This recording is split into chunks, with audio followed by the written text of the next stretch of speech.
So, here we go. Let's go to number 9 now. Who's brought One you point lights game. and bright stars through the perilous fight o'er the ramparts we watch as the gallantly streaming and the rocket's red glare, the bombs bursting in air gave proof through the night that our flag was still there. Oh, say does that star-spangled banner yet wave o'er the lands of the free and the home of the brave. Hi, my name is Maria Venuto, and you are watching New York Yankee Mania. And good evening, everyone. How's everybody doing here on a Sunday night? And thank you, Maria, for the rendition of I can't even say it anymore. The Star Spangled Banner. Thank you so much. That's going to be an added touch that we have here, everyone. On every Yankee game, on every broadcast. So get used to our own Maria Venuto singing the Star Spangled Banner. Hi, panel. How's everybody doing? Sean Browning, welcome. AA, welcome. Evan, welcome back to the show. Yes. How you doing, my man? And, of course, big old Nitin. What's up, everyone? Everybody doing tonight? Awesome. Hope everyone's doing well.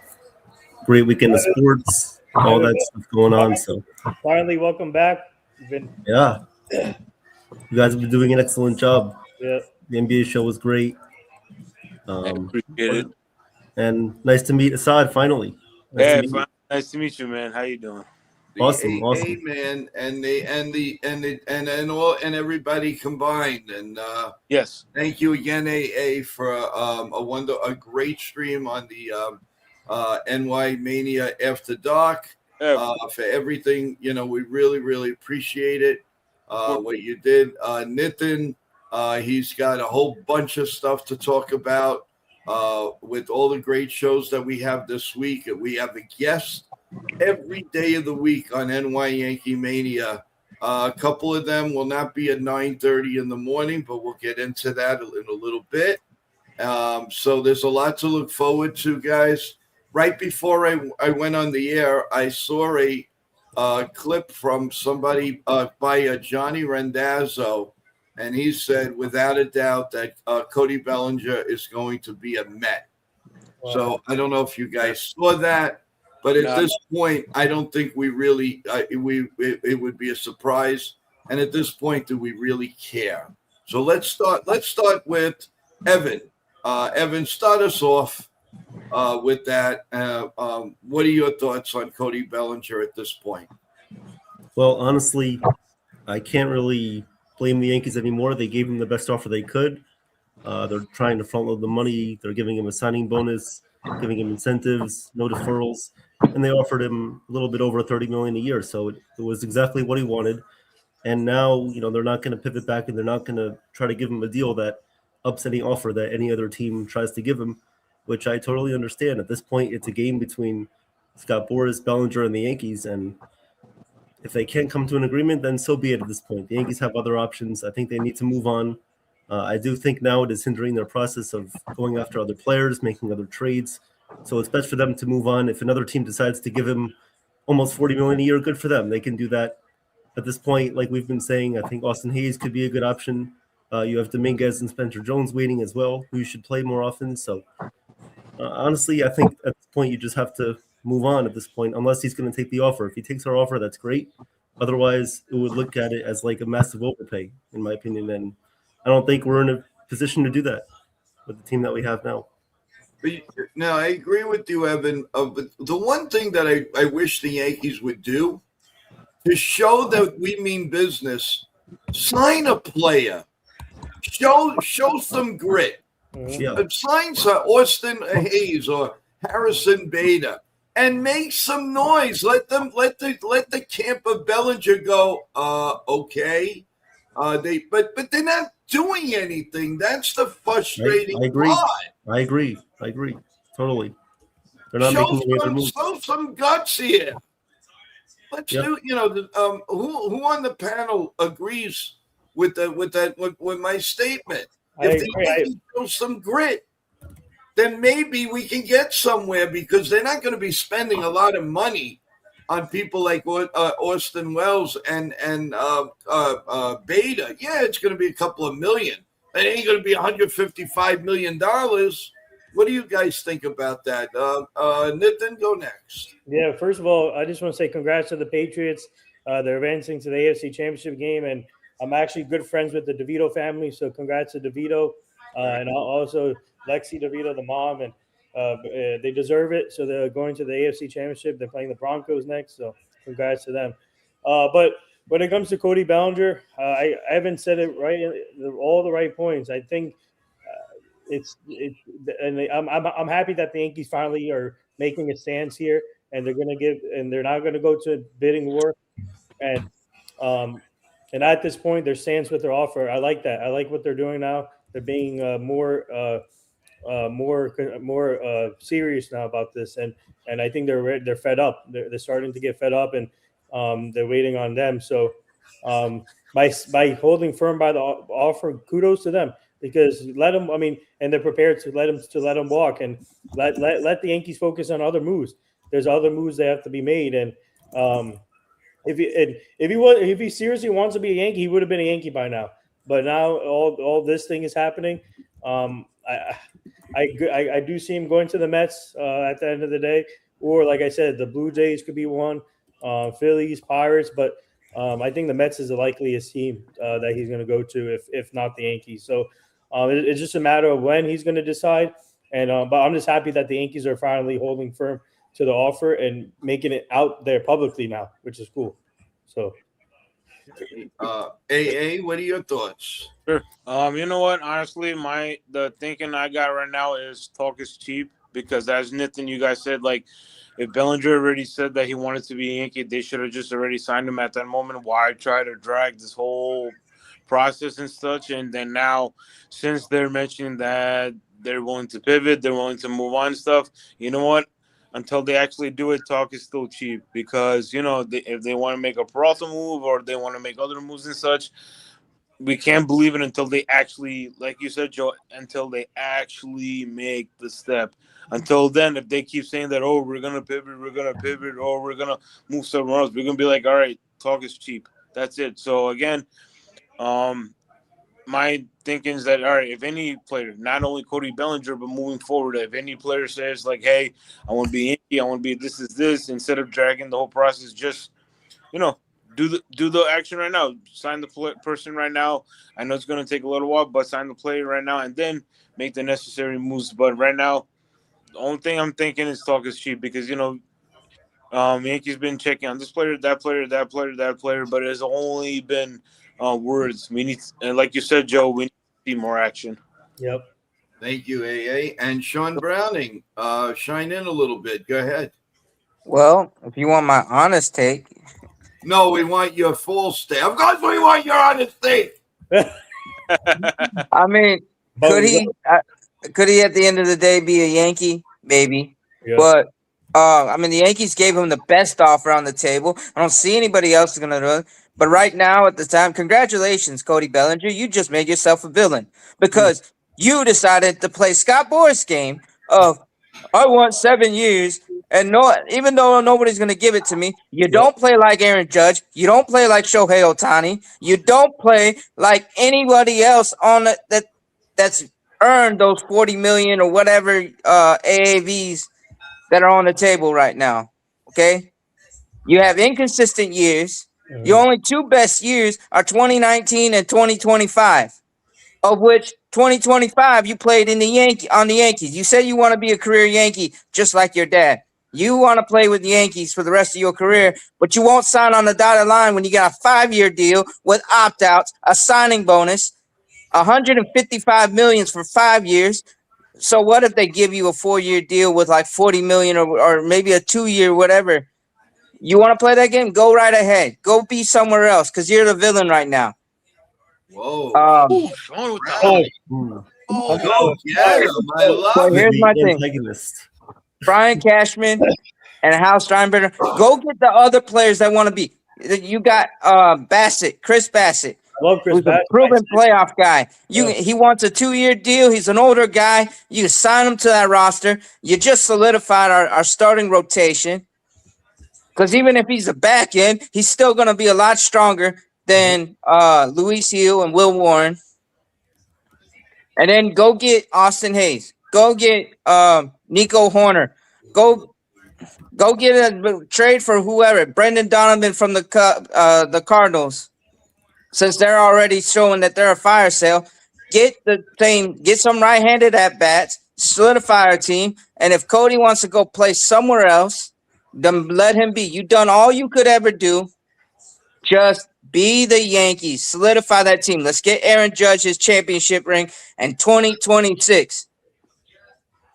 Hey, God, I like your passion today, man. I like it. He's been he was He eat that mac and cheese he again. comes back like an animal. Hey, so No. the buffalo mac and cheese, or what kind of mac and cheese? Wow. No, I didn't have mac and cheese today. I had steak fries. Oh, And- steak fries. Okay. even better. That's Yeah. Well, I want to address one thing. So Evan is back, Mhm. and I'm looking in the comments, and Evan says he's got a big surprise for everyone. Oh wow. I do. Can we get a little taste? Can Yeah, we get a taste. hint? Let's say it right now. Let's do it. All right. Go The ahead, next- do it. Wait. Don't you dare. Hold on a minute. You must hold on. Uh-oh. Let's see. Breaking news. Breaking news. Red light special. All right. Next weekend, Sunday, 3 p.m., the AFC Championship game between the New England Patriots and the Denver Broncos. We'll be calling it right here on NY Yankee Mania. Let's go. Oh! Right here on NY Yankee Mania Woo! next Sunday at 3 p.m. All right. between the New England Patriots and the Denver Broncos rematch of 2015 AFC Championship. Let's Yeah. go. Let's go. Called by, hey, called by who though? Called by who? The one and only who? Romo, right? No. Wait, are you talking Here. about me? Yeah, you. By me, I'll be calling it. Yeah. Being so modest. Well, you heard it. I didn't even know about this, gang. So Yeah, that's this awesome. is a surprise for me. But he's going to do it. Let him do it, And baby. Let's Let go. him do it. Why not watch to see who's going to be in the Super Bowl together? Mhm. Well, it's not going to be quarterback. It's going to be Broncos defense against Drake May. Who can? I expect the Broncos defense to Ooh, step up. that's gonna be a really The good match. Patriots defense today was great too, so it should be Yeah. a fun matchup. Awesome. Okay. So next, what time is it, Evan? It's, 3 Promoted p.m. again? 3 p.m. on Sunday afternoon next week. All right. Well, you heard it here, folks. It is Evan with our Super Bowl announcer Let's go. going to announce the playoff game to get into the Super Bowl. So, wow, folks, he just surprised the heck out of me. Yeah. So, congratulations, Evan, Thank you. for keeping that a nice secret. We like that. See, Of that's the one thing. We come out with things that we don't even know ourselves, and that's what I like about the group because the mind is always working and working. Yeah, so the NFC Chambers game is on Saturday or Sunday? It's on Sunday. Both games are on Sunday. Okay. So I'm just Yeah, doing they the- usually are. Those games Yes. are usually okay. on Sunday. But that's awesome. So what's your pick for that game anyway, Evan, since you're calling it? Oh boy. Both. All right. I Well, thought broadcasters aren't supposed to hit picks. Oh yeah, no, that's true. So they That's true. can. And broadcasters usually pick too, and then but mainly analysts, but broadcasters do pick sometimes. Mm. I don't know. I expect it to be a great game. That's all I'm going to say for right now. Well, let me ask you something, Evan. Is that one of the games that Noah Eagle may be announcing? No, it's going to be probably Tony Romo and Jim Nance, most likely. If it's Tony on Bozo? Hey, You mean choke artist Romo? Yeah. Tony. They couldn't get a championship. Tony. Bozo? I'm not gonna say it, but Tony H. Yeah, there you go. Yeah. No, but that is So yes. very, very, very cool. I got the Patriots winning this game next week. I think they're riding high. They're playing good football, and Drake May is on a mission. Mike Rabel, a heck of a coach. So it should be a good game, and also the NFC Championship game should be good. So Yeah, I got the Patriots probably winning, especially because with Bo Nix being out, Jared Stidham hasn't really. I mean, he should have probably either stayed in college or just kind of. Since 2023, right? He hasn't. Yeah, no, he hasn't started since 2020, and he's only had a few starts in the NFL. Yeah. And I mean, yes, he was on the Raiders for a minute, and the Stidham, but the other thing is too, if Drake May's got to clean up on those, on protecting that ball, because that Denver defense, they'll score points. Mm-hmm. How funny is it? Jared Stidham, the former Patriot, going against his old team right now. Yeah. That's funny. And fans, people, we're gonna put the link out as early as later tonight, so everybody and all the fan bases know that it's going to be right here on NY Yankee Mania, courtesy of Evan. Evan, that was a very, very nice surprise you did. Very proud of you. Very proud to say that you're going to be calling that Super Bowl game. And keep up the good work, my man. Keep up the good work. We will. And, you keep in that solid line. I promise you that you're going to have a wonderful career no matter what you pick. I think he's going to be a announcer, broadcaster / accountant at the same time. So there you go. And then as long as he can as long as once in a while he can throw the bone at the old man over here to say, I remember Joe when he was a little younger. He's an old fart now, but that's okay. That's pretty. I was gonna say to the Patriot, I would love to see Tommy DeVito win a ring. He deserves a Super Bowl ring, and I mean it should be, like I said, they're playing great football, and obviously the Broncos are playing great. But unfortunately, obviously, Bo Nix. So I'm looking to see. Jared Stidham hasn't thrown a ball since 23, so that's going to be interesting to see. But I think they're going to be run heavy in that game. That's all. Yeah. And guys, before we move on, I know he's listening. First of all, happy birthday to Max Fried, our very own Max Fried of the New York Yankees. Happy birthday. We just heard Mad Max. Mad Max. And also a very, very special happy birthday to our very own Chef Nick, who is extreme. Who is a total goat on this show. And a little surprise for Mr. Nicky and Max Fried. This is for you. Happy birthday to you. Happy birthday to you. Happy birthday. Happy birthday. Happy birthday to you. Yeah. Well, thank you, Maria, for that. We really appreciate that for Chef Nick and for Max. And as I said, this show is dedicated to our very own Chef Nick for the hard work, for everything and he's done, and it's something even better than that for him being a beautiful, wonderful person, and always being there for each and every one of us. So thank you so much, Chef. I hope you're enjoying yourself.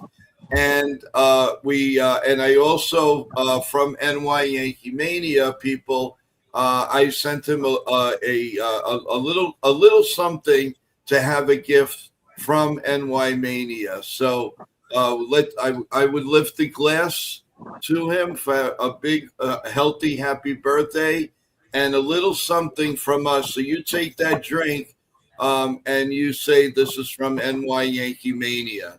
Thank you so much and enjoy, Chef Nick. You deserve it. Happy birthday, Chef Nick. Come on. I hope birthday, baby. Happy birthday, Chef. You deserve a great day. Happy birthday. The Extreme. Mm-hmm. That would be nice to get a nice Yankee player for your birthday. Well, if we can work on that. Hopefully Cody Bellinger or Freddie Peralta. Yeah, one of them. We got to acknowledge some people that are on here. Let's say hello to Wendy. Let's say hello to Nosebleed, Travis, Corky, just to name a few. How's everybody doing?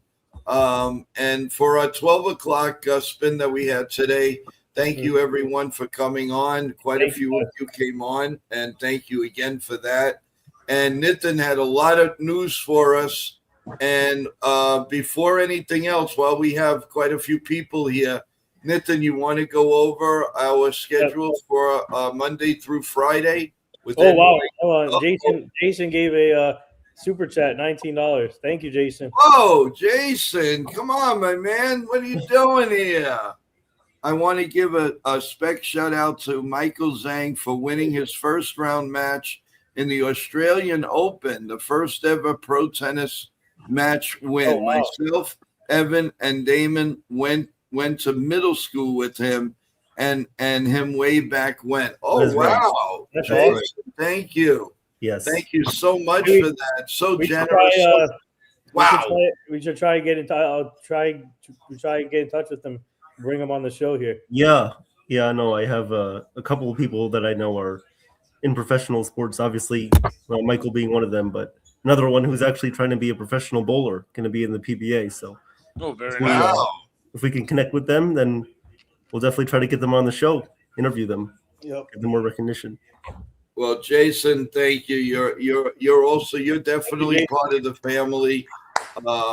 That is so generous, and really, thank you again for rah-rahing the show. And you got to be proud. You got to be proud of your brother here, because he's doing a really, really great job.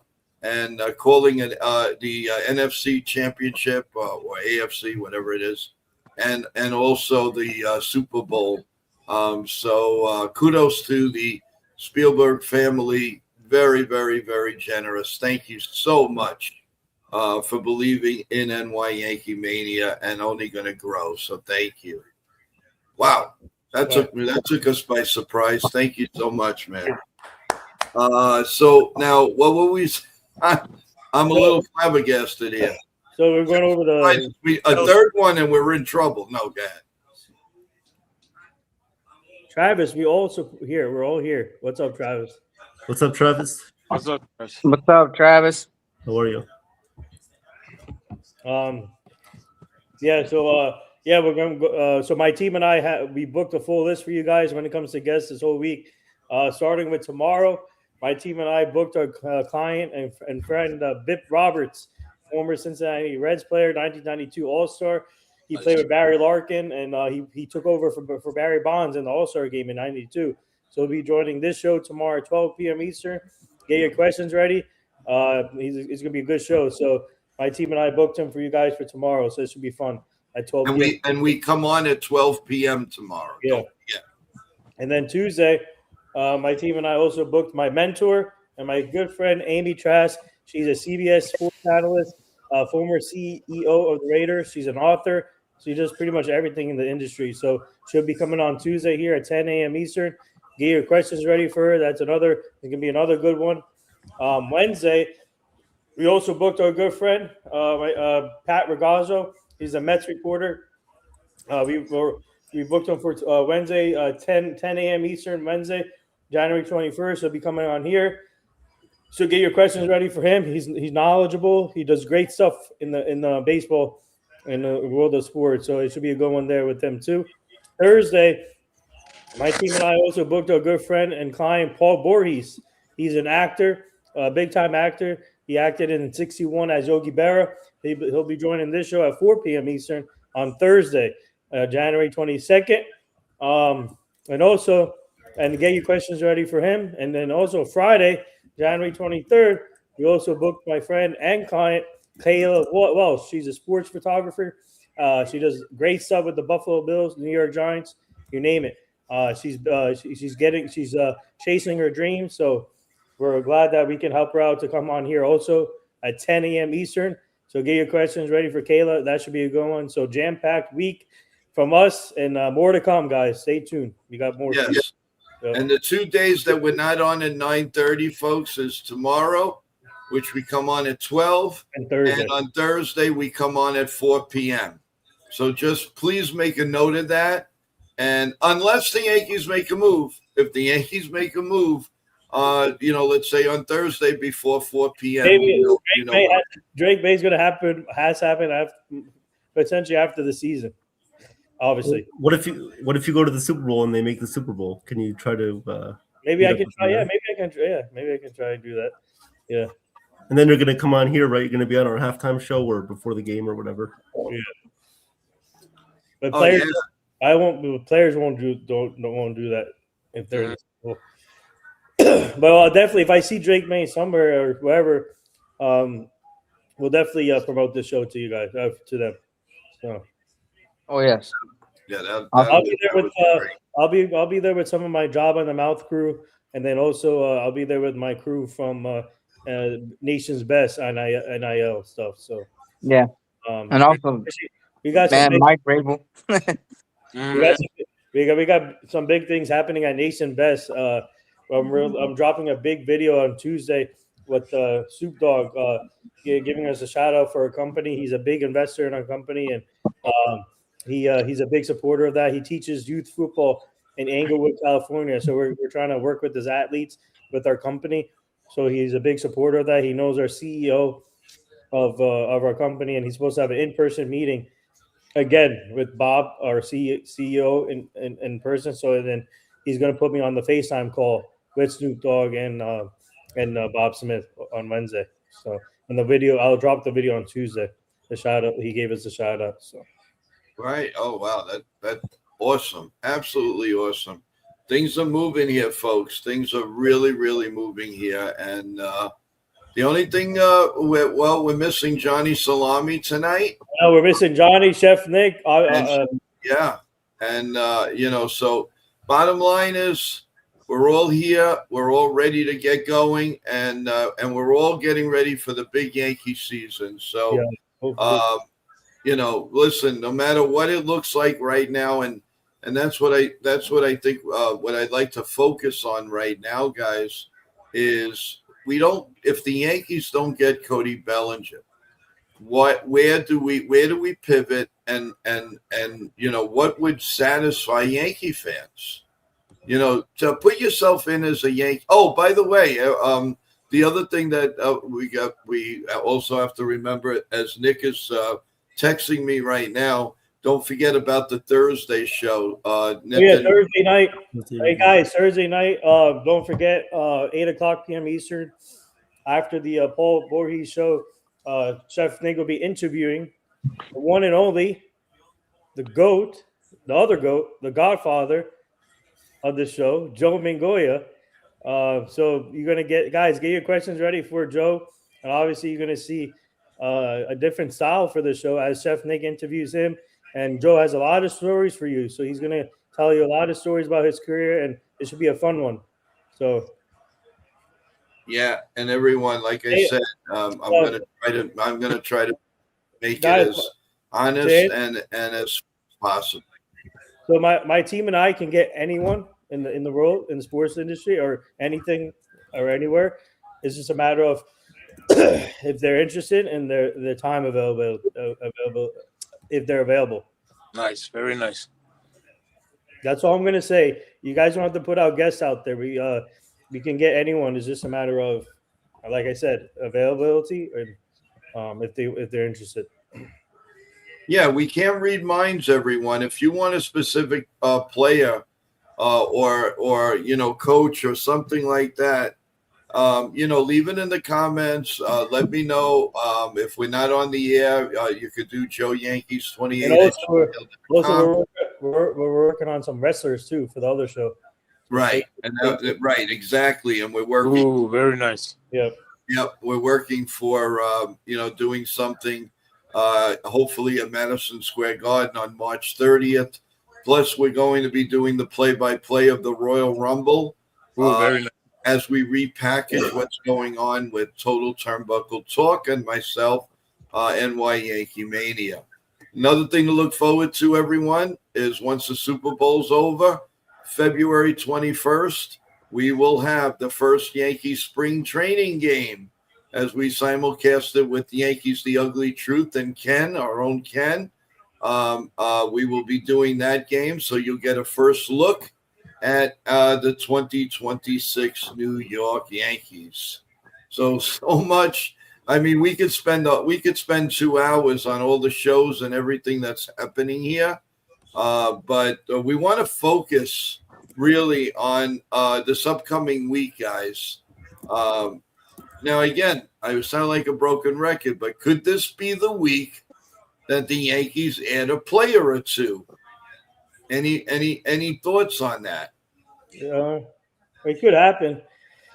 I mean, like I said, I don't know why they're still waiting on. I mean, obviously now we know that what their stance is on Bellinger. Why not just go pivot now, make other moves, and then until they get final word of what Bellinger's going to do, because they're going to lose out on some other players too. Just go out there, make some moves that fits best for them. Just don't go out there to make moves. Go out there to make smart moves. Yes. There's some couple of names that we were talking about: Miguel Andujar, Harrison Bader, Austin Hayes, Brenton Doyle. You got Donovan. Yeah, Donovan, and all these other players that the Yankees can get, but in trade markets or free agency. So, they can, let's. I hope they make a move before Bellinger does. So, I'm going to say Yankees either make a move either this week, sometime early this week. I just don't know when. Yeah. Well, Travis says the Yankees' first month is a lot of winnable series, a lot of winnable games. So we got to pounce on that, guys. Well, you don't want to start out losing these easy, well, quote unquote easy games, and then we start the uphill battle. You don't want to go through that again. You want to stay even keel or maybe get lucky and stay ahead. Now, it's going to be a big challenge with the Toronto Blue Jays having the team that they are. The Red Sox are improved. The Orioles are still looking to improve. Oh, I forgot about Luis Rivera. Luis Rivera is another one. Yeah, that guy is so injury prone. Yes. It's kind of like now you're like he's just a shell of himself. I mean, the hype's there, the talent's there, but he hasn't really lived up to the hype because he's been so injured. But he's a good player. I'm not taking away from that. But if I was GM, if I had a GM hat, you know what I'd do?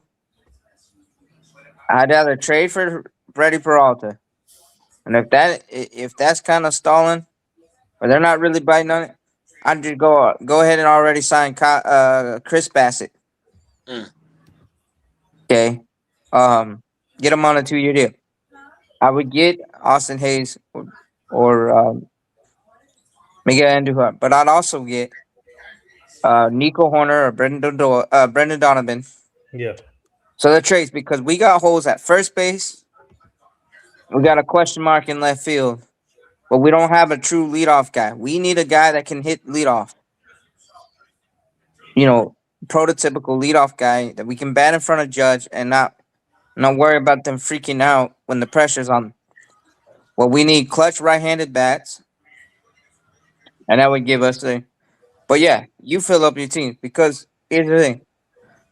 I know a lot of people get psyched out because teams like the Blue Jays got a lot of the people, and the O's they got better. But on paper, what? Well, on two reports here, guys. According to Brendan Cuddy, Mhm. the Yankees have turned their attention to the trade market Okay. and are ready to move on from Cody Bellinger. Okay. Should they find a move of their liking, they will pounce on it. And also, there was another one. Forgot. No, I lost what I had. But once again, the Yankee fans are asked to have patience and wait for the Yankees to pounce on whatever their actual plan is, and that was coming from Ryan Garcia. The Mets are still heavily in on Bellinger, and it looks to me it's starting to look like it's either Yankees or Mets from him, and it's more like it's going to be a Met. Yeah, another former Yankee going to the Mets potentially. So Yeah, add that. Devin Williams, Clay Holmes, Luke Weaver, Juan Soto. So. I mean it's just the who's really. I mean, and enough's enough. Oh, and also they are also saying that the Yankees are heavily involved in trade talks for Freddie Peralta. Yeah, and one team though we have to watch out for, guys. Asad, Sean, Evan, and Joe is in the chat is the Dodgers for Freddie Peralta. They're making a heavy pursuit. Also. Okay. Well, it is what it is. I just We're still used, of the Dodgers getting players at this point. I don't think it really. Nothing will surprise us anymore. Well, let me ask two questions, because I remember one question I got is that I remember we spoke with Joe on the midnight stream, like how we said the usage of prospects, right? Like why the team bring up prospects just to have them sit on the bench and everything. My question is that what a really good pivot move after Cody Bellinger is allowing Spencer Jones to occupy that position, because he's known for his outfield and he's known to cover first base as well, right? So do you think he would be a reliable option as well, Guys? So what was the name again? I got you. So the question is that in the midnight show, like me and Joe were talking, we were saying that Yankees have a tendency to bring up prospects but then have them sit on the bench. Why is the team allowing that, where they should allow the prospects to actually play, right? So my question is that if you look at Spencer Jones, he can play all three outfield positions and he can play first base as well. Yeah. So my question is that do you think that would be the that could be one pivot move that the Yankees might be thinking, like, all right, if they let go of Bellinger, maybe they already have a plan in place and using Spencer Jones as that fill-in gap. Yeah, I can definitely see that happening. I saw it. I think Spencer Jones is a big key to this. I'm hoping he has a big spring training. That's why I keep saying on these streams, this will be the most intriguing Yankee spring training in a while, because I think you're going to see a lot more playing time with these young players. And I think they want to see them succeed in spring training. And especially for Spencer Jones, this is a big year. So if he's truly ready, man, he's got to show it and hopefully he can cut down on the strikeouts. That's the one thing he struggled with in the minors. But he's talented, obviously hit for power. We worked with him at Somerset too. So he's a great talent. So so I think he could be one option if they can't find anything in the trade market.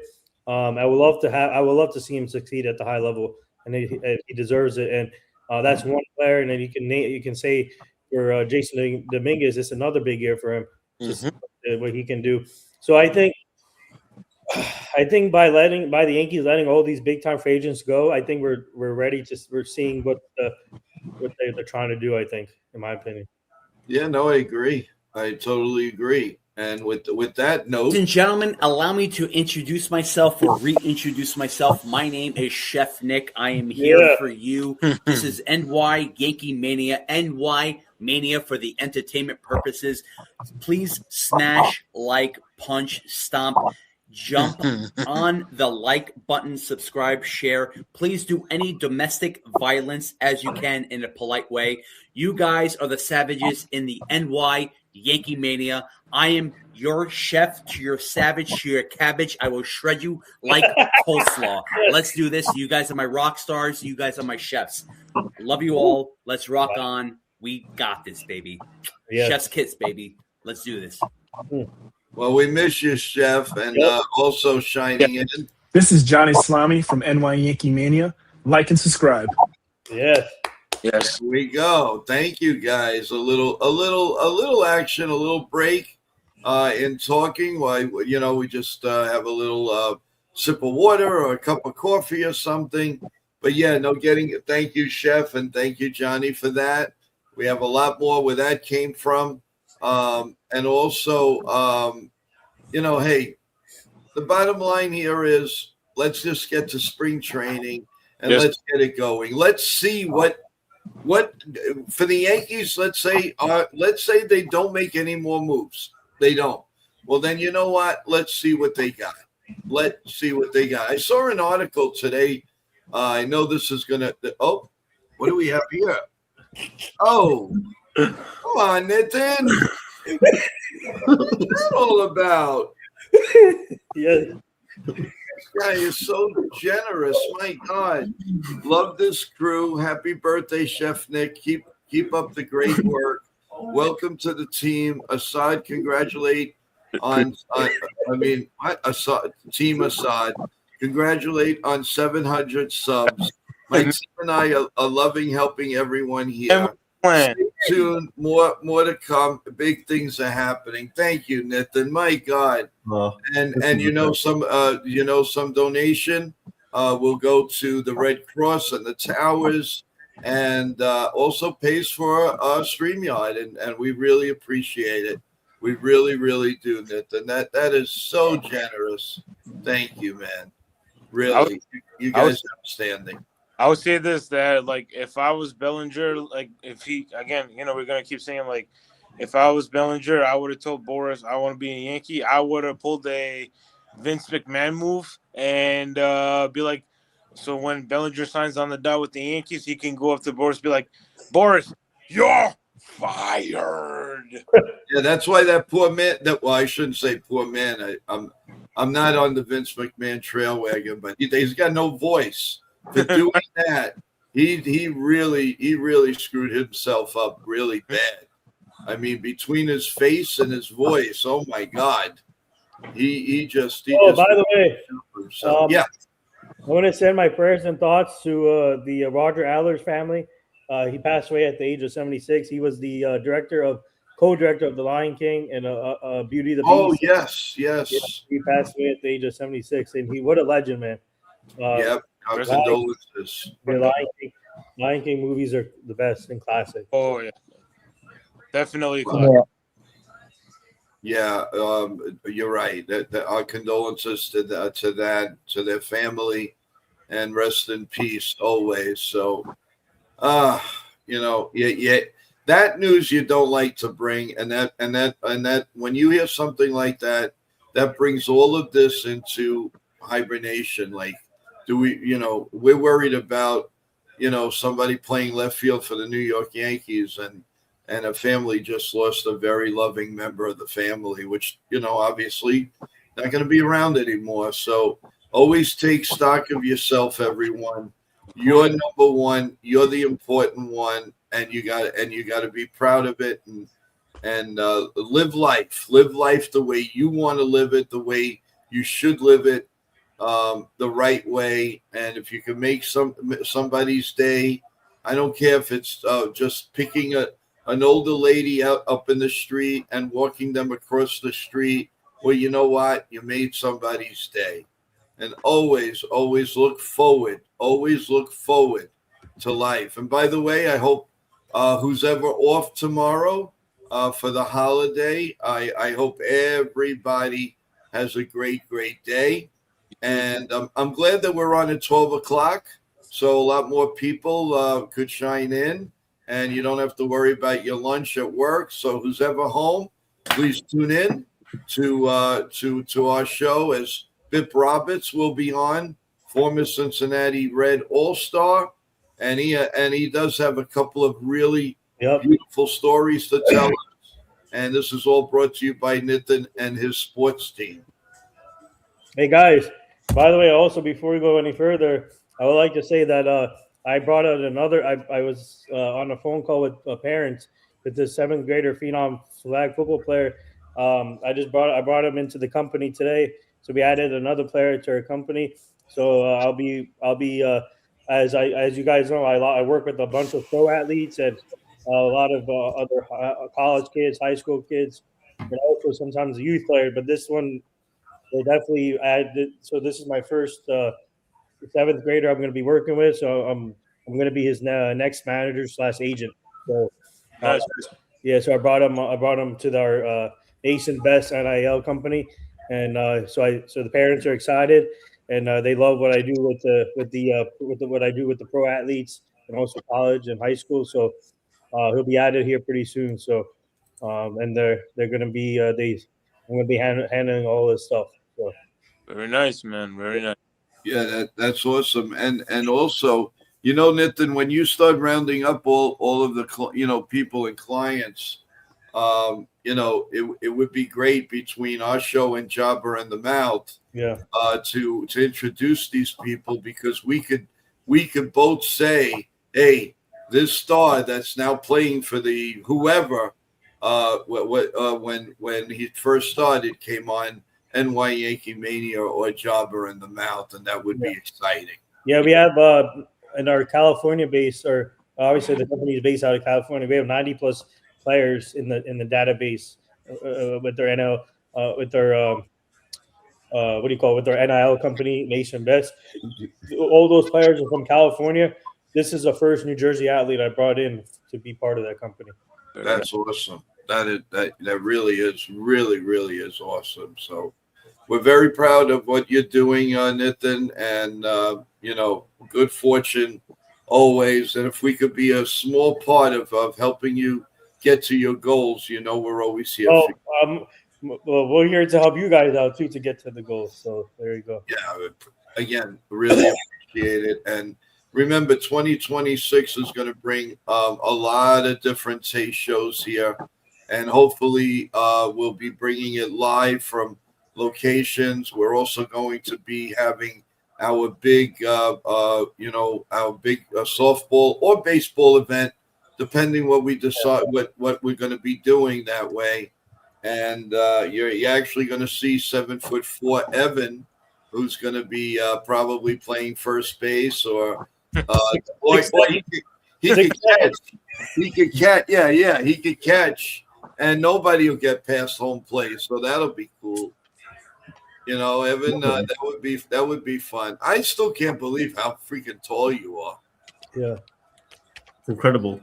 I mean, you look like just normal size on there, but you get up and forget about it. You challenge Andre the Giant a little bit. Yes, maybe I should have been an NBA player. Yeah, maybe. Maybe for the Los Angeles Lakers. What do you think? They needed one. They need a center, so I could try out. There you go. Like you'd be the next Kiki Vandeweghe or like a Larry Bird type of player. All right, yes, sir. That sounds good to me. No, he'll be Chaz Chisholm. Chaz. So, when he goes crazy.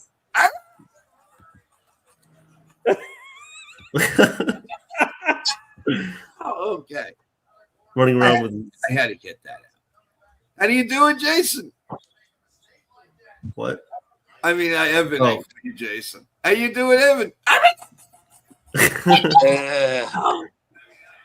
Just go crazy like a Godzilla. There you go. And Yankee Travis says, breaking news, Evan just got traded to the Celtics. Oh, for how much? Oh, my God. No. We just traded him back, and we gave them bats and balls. Oh, he got traded. We got Evan. We need Evan on the Knicks. That's what we need. On the Knicks. Yes, I like that.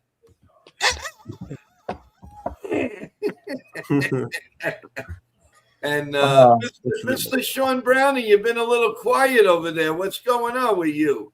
No, By the way, I'm we have snow here in New York. You know that? yeah, y'all got snow and it's cold here in Florida. Oh, we feel so bad. Let's all feel bad for Sean in Florida. Oh, It was he's cold earlier this week, cold. though, The right? little boy, he's cold. No, Wasn't no, it like 20 degrees or something? 29. Really? Oh, we feel I sorry would for take you. Florida weather any day over New Jersey. Shoot. Hey.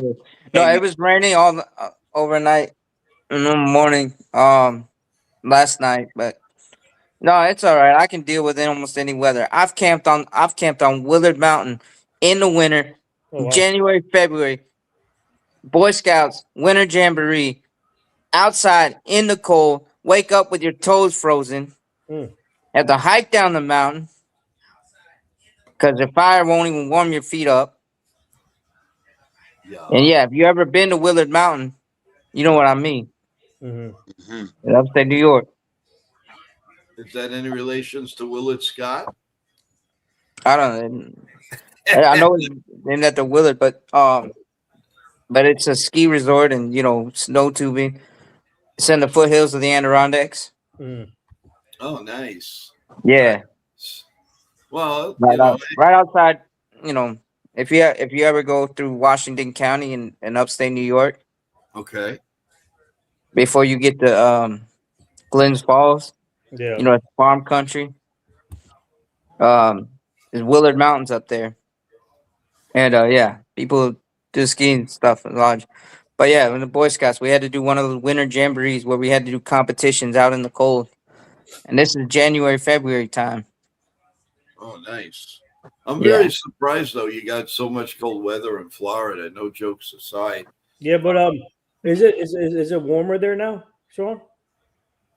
No, it's been like this little hot and cold. It's like we'll go into 60s or whatever in the winter, and then we'll have like a cold spell. Like we had a cold spell a couple weeks ago, and then we got a cold spell again right now. But yeah. By the way, my parents are traveling back from India to Florida. They're in the airport today, heading back to Delhi, and then they're going to be arriving. Nice. They're going to be arriving in Hey, Florida. Joe. Thank you. They're going to be arriving in Florida tomorrow. Yeah. Well, safe travels, hopefully. Yeah, thank you. Yeah, I wanted to also ask AA, how was fishing? Yeah. How was fishing? I saw the picture on the thing. Yeah. And speaking of cold, I caught. It was more cold than actually fishing. Shoot. So, but were you doing ice fishing? Say it again. Well, it did wonders. It grew hair on you. Yeah, there you go. Nice. Were you? Did you do ice fishing or? No, man. I went out of Point Pleasant. So me and my good friend Justin Illy. Hey, shout out to Justin. We used to work out together at the Max Challenge. So yeah, we're good fishing buddies. So we were like, hey, you want to go out for blackfish today? So like, fortunately, we didn't catch anything. But to me, honestly, it's all about the memories. Catching up with people, and like Joe said, taking care of your mental health. So I got a passion for fishing. So we caught up. Even though we didn't catch anything, we were talking Yankee baseball, and I did say please like and subscribe to him. So hoping he comes check out our channel. And yeah, man, we were talking baseball and such. And as you see, I'm wearing a Wicked Tuna shirt hoodie here because that's another passion of mine. Let me ask you. Let me know when you go fishing next time. I gotta come go fish with you guys. Yeah, well, definitely. First, let's hope the weather is like Florida. Wink, wink. Yeah. And yeah, we'll definitely plan something. Because the last time I did fishing was in Costa Rica. Oh man, look at this guy going and fishing in Costa Rica, and I'm here in the Jersey Shore. Well, hey, do us a favor. If Nitin comes with you, you could tie him up in the fish pole and just throw him in the ocean, and then you can reel him back and look at the big fish you caught. Yeah, and with a big fish with a beard. And there nonetheless, and his fishing attraction will be the dance he does right here. So yeah. And then we'll call him Charlie the Tuna. There you go, Charlie the Tuna. I'll say this, like, you know who has the really good fishing spots? Where Sean is in Florida, the peacock bass, the taurus, the sharks. Yeah, you gotta usually coastal fishing, or if you like river fishing. I mean, anywhere in Florida, pretty much. Yeah. But I mean, a lot of people like to do the pontoon boats and go fishing out there around here. St. Martin's over where I'm at nearby. That's a big spot where you can actually pay like someone to captain out a charter deal, 100 or whatever, and they take you out a little deep, and you go do that deep sea fishing, and you can catch a lot of different things. That's cool. And, you know, like, so for me, like, I'm a big animal fan. So, you know how it is, like, when people go to Florida, some people are like, oh, I want to go to Disney. I'm like, no, I want to go to Everglades, go watch some alligators and such. So, yeah, that's my passion right Or there. you can go on the Panhandle. There's a place called Alligator Point. It's over near Pensacola. Ooh. And the reason it's named Alligator Point, they got alligators right there, even though it's touching the Gulf. Shoot, I am down for that. Yeah. Yeah. And I mean, hey, I've swam in the Gulf, so hey.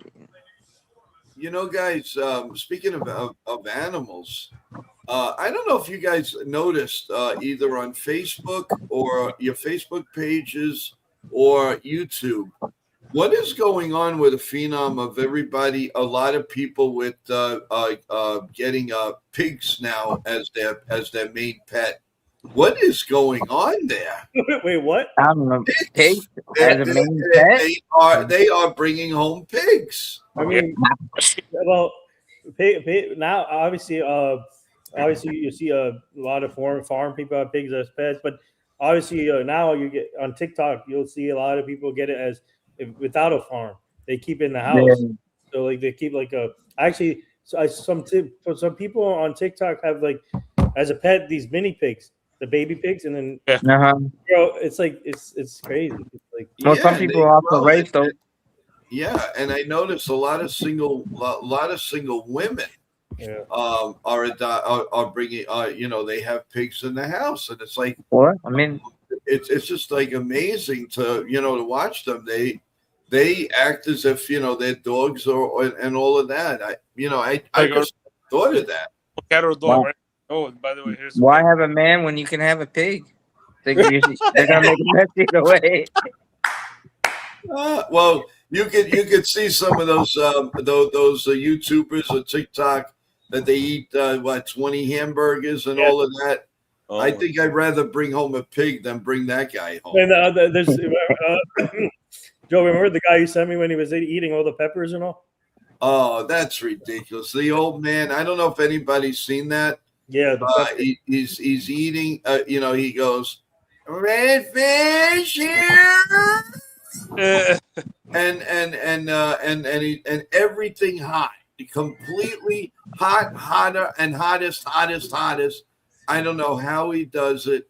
I just don't understand these people that are just, I mean, you want to eat, they put together eight, let's say McDonald's Big Macs or something. They squeeze it together. Oh, but I'm only eating one. You've got 8 patties in one. Are you serious? Nah, man. I mean, and I just saw one today that flied by on my YouTube page, and it was a young man that in his car, and he had a gallon of milk, and he ate 2 dozen donuts, and he said, "I'm going to finish that right now." I mean, he had Dunkin', 2 dozen donuts. How do you eat 2 dozen donuts? I couldn't even eat a whole dozen. I couldn't even eat more than 2. First of all, the gal would fly with especially Dunkin' Donuts. Oh my God! Well, you can also do Krispy Kreme. The what? Krispy Kreme.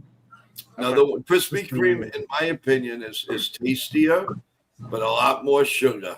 So, you might as well, when you're eating stuff like that, you might as well you get a coffee cup like this, fill it up halfway, and just eat the sugar, because that's what it is.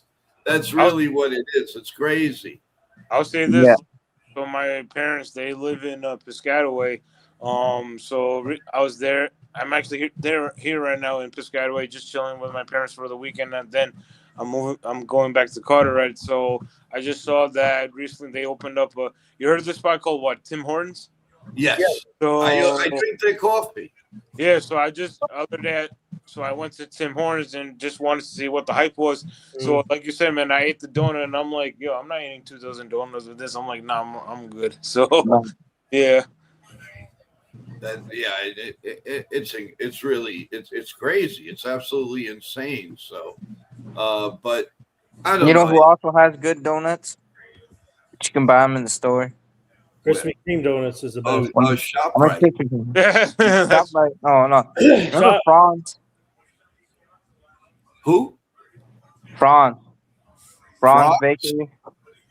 Franz. FRANZ. Oh, Franz. Franz, yeah. Franz. Oh, okay. So there's a bakery, but they bake bread and different other things. But then also the donuts they'd have would be really good, like the apple cider donuts. You know what's good though? Krispy Kreme donuts. We did actually during Thanksgiving on Florida. We gave back to the community and we handed out Krispy Kreme donuts to.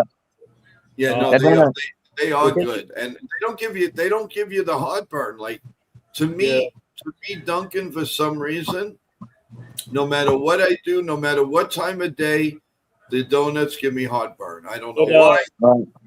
I'll quickly give them a shout out. There's a local spot here in Route 22. It's cool. You guys, Nathan, you heard of Duck Donuts? Yes. Yep. Yes. So yes. And I know, and Tony Hortons is good too. So Yep. And then we have something called Country Donuts.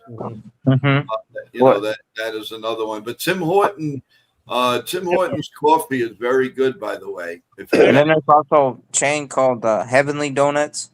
Heavenly Donuts, yes. There's a lot that really. Let me ask you this: I heard of this place called Voodoo Donuts. Is that based out of Florida or is that Louisiana or something like that? That's got to be Louisiana. That's okay. Yeah.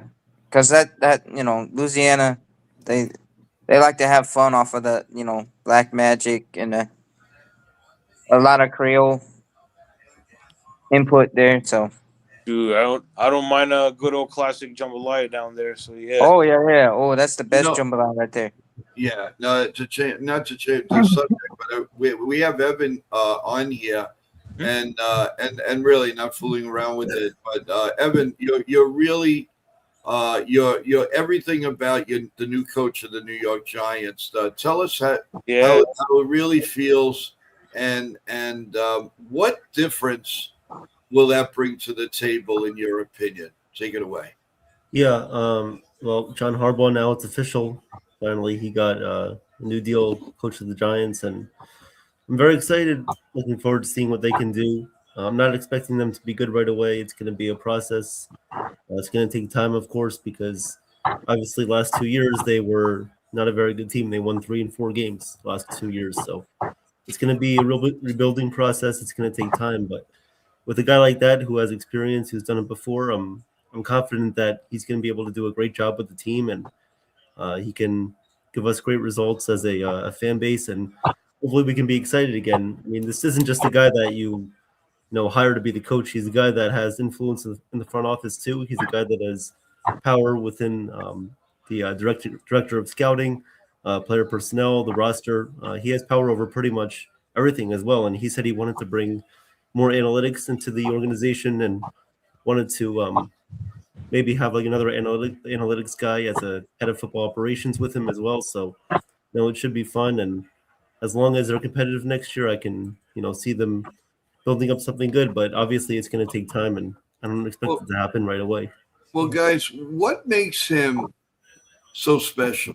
Well, what brings out the best in a coach like this to get $100 million? So I just said it. Like what Evan just said, but I can speak on more on that because this guy, first of all, they're getting. The last proven coach the Giants actually kind of had was Tom Coughlin.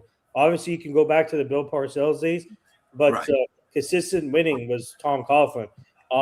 And after that, ever since was recyclable coaches or coaches that didn't work out, like Pat Shermer was a disaster.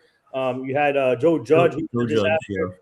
A whole bunch of coaches who were disasters. But now they finally did play it smart. They finally got their guy.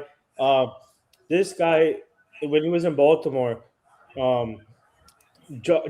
he was highly respected. So the first time when Newsom, when he hired John Harbaugh, they spoke highly of him and they thought he would change the culture, and he did change that culture. Took him to the Super Bowl when they had Ray Lewis and all Joe Flacco.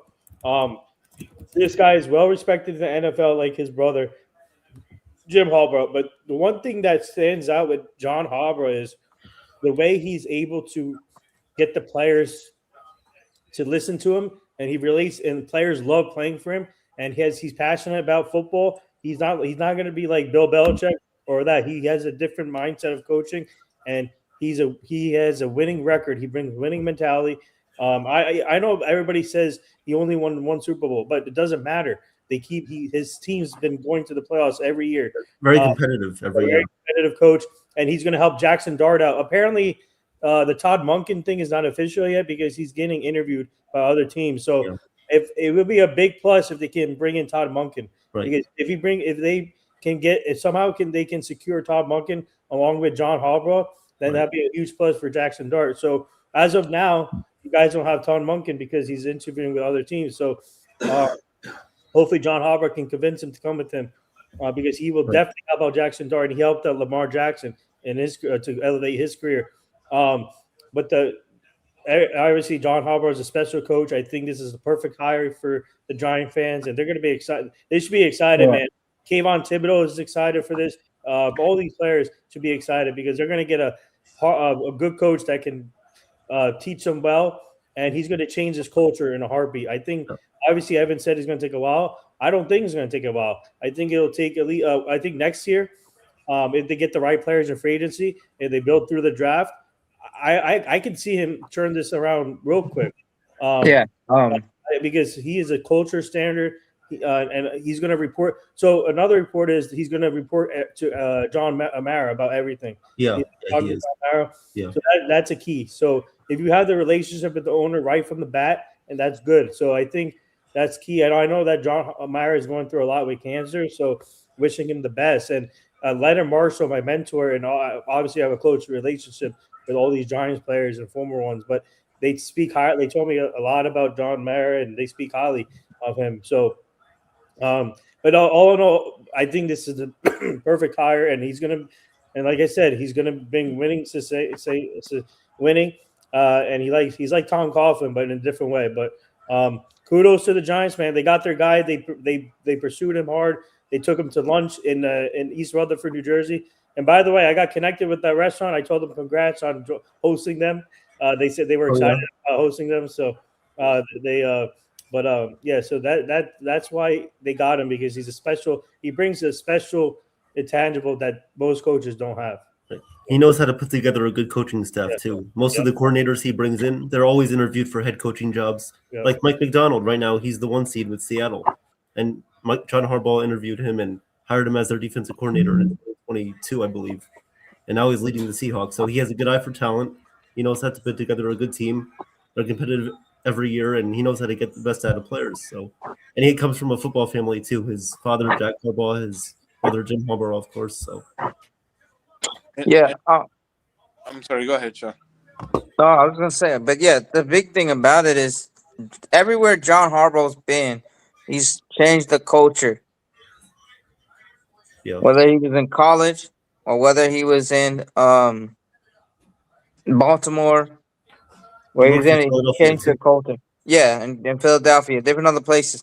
He's always been a guy that's culture, and he knows how to develop players and get them to buy what he's selling. So, that's just one of the things. And yeah, I mean, and that whole family, they've all been winners.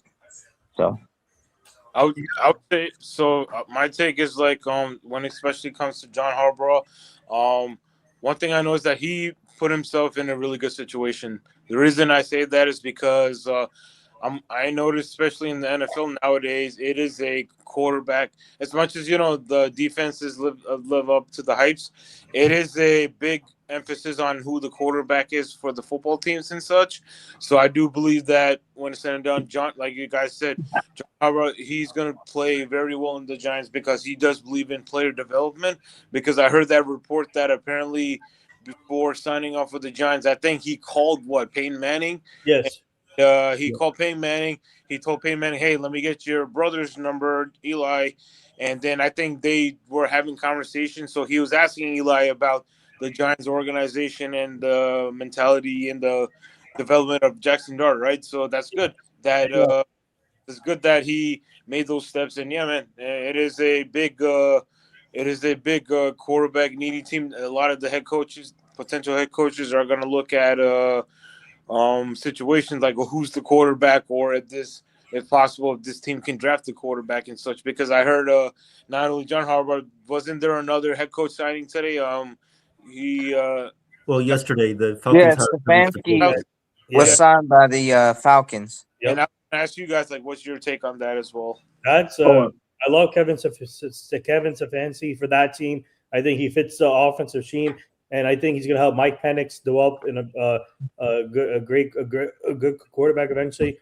And I think that's a perfect hire. And I think obviously he's an offensive genius, and I think that team has a lot of weapons on offense. Obviously with Bijan Robinson, Drake London, a whole bunch of weapons there. I think that's a perfect fit. And now the question is, what is he going to surround himself with, the coaching staff, obviously the player talent, what they get in off season. But that's a great hire for them. Kudos to them to getting Kevin, and I think he'll help them in the long run. Oh yeah. No, I mean, because you look at what he did with the Browns. Guys, I don't mean to interrupt, but I may have some major news here. According to NFL Insider, no, take this with no. Well, I don't think that's a real account, but you could say the report anyway. It's fake news. I wouldn't trust it, but you can mention it. Okay, well, according to what they're saying, take it with a grain of salt. But Cody Bellinger may be reaching an agreement with the New York Yankees. No, I don't. Wait, who's it from? NFL Insiders. That's what it says. And why are they breaking? Why is an NFL thing breaking MLB? Listen, I'm just telling you what's on here because one of you might. NFL Insider is who's the NFL Insider? John Harbaugh. He's breaking. No, it's a guy that still thinks Aaron Judge is on the Giants. Oh, Arson Judge. Arson Judge is real, like a twin. Watch he be like a long cousin of John Heyman. So. Like twice removed from, Twice been removed and everything. Like those people you get at family picnics once in a while and stuff. So yeah. Right. NFL Insiders, come on, man. That's crazy. Okay, well, I'm just saying it out there before anybody else does, and if it's fake, it's fake. No. Fireside Yankees are saying the Yankees have definitely turned their attention to the trade market without a doubt, and it is definitely likely that they've said their last hurrah with Cody Bellinger. But I think, you know what, rightfully so, they should stick with at this point. They should just focus on the trade market and such. So yes. Yeah, and I think even if Cody happens to sign with the Yankees, they're still going to make the trade markets, make moves. No, I agree, and Sean, I agree because again, just say like hypothetically, you sign Cody Bellinger, you still have the same team. You need to make changes. So maybe you want to make some changes. We can rely on our buddy NFL Insider or whatever that person thinks. So, the third cousin twice removed. Cousin twice removed. Breaking news: Cody Bellinger to the Giants. No, there you go. Courtesy of John Heyman. Yes. But, I mean, I saw it. It popped up on my screen, so I just said, one of you guys know it. Yeah, hey, listen, anything's possible, anything, but Yeah, I mean, But- that was it. I mean, to my, yeah, go ahead. I was saying, but to my point, I mean, Cody Bellinger's already made himself a villain. Yeah. So even let's say he does sign with the Yankees, how much is the fan base really gonna root him? You know, especially with the New York media fan base and such, I couldn't agree more. And I would say, and one more thing, I know someone in the chat mentioned about Aaron Glenn and what he's been doing with the Jets and stuff. Honestly, guys, I would say like as much as I'm not, I'm a Cowboys fan, but as much as you guys want to kind of blame Aaron Glenn for how the season's going, it's the same thing, Robert Saleh, and the same mentality with Robert Saleh. I'm sorry, that's all front office. Yeah. Because when it's said and done, like the front office, they try to make the necessary moves, but they did not support Robert Saleh. They did not support Aaron Glenn.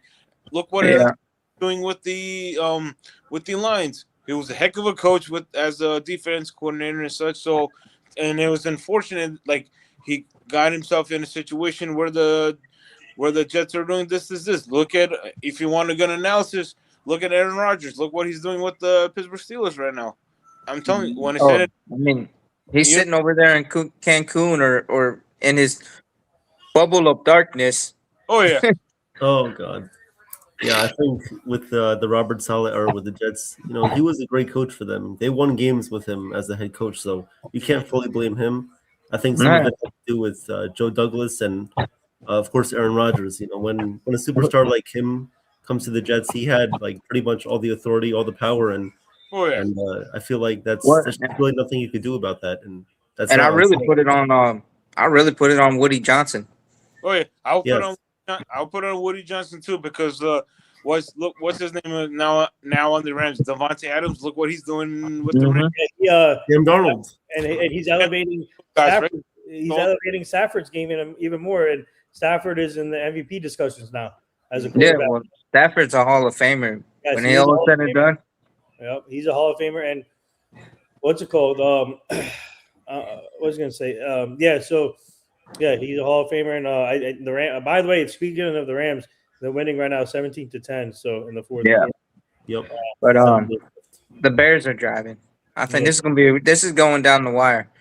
But yeah, I mean, but Aaron Glenn is he was a great player, a great defensive back, and he played with the Jets as a player, and he's a great coach. But the problem is from the owner. Yeah, they don't got the right support system right now. So yeah.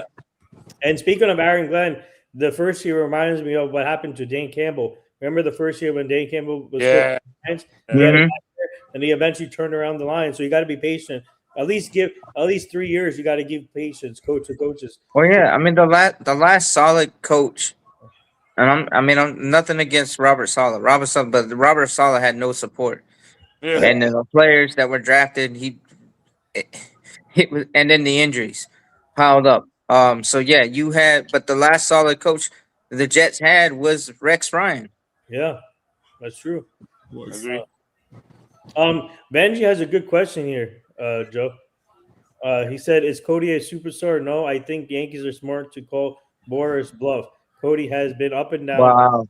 Look to the trade market to let go and make his mistake to overpay. Yeah, I agree with that 100%. That the thing is, Cody Bellinger. Look at him year to year. All right. Yeah. Okay. 2017, All-Star. Yes. 2018, he was All-Star. I mean, he was Rookie of the Year. 2016, 2017. Yeah. 2018, solid year. 2019, MVP.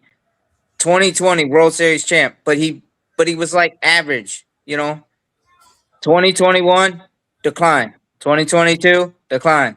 2023, decline, injury. And those years. 2024, he started kind of slowly coming up.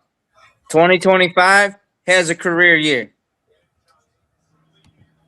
And listen, and I told you way back in the beginning after the playoffs, what scares me with him is you just don't know. You know, he had a reputation that he doesn't hit the ball a lot in the outfield for a couple of years, and that was a concern.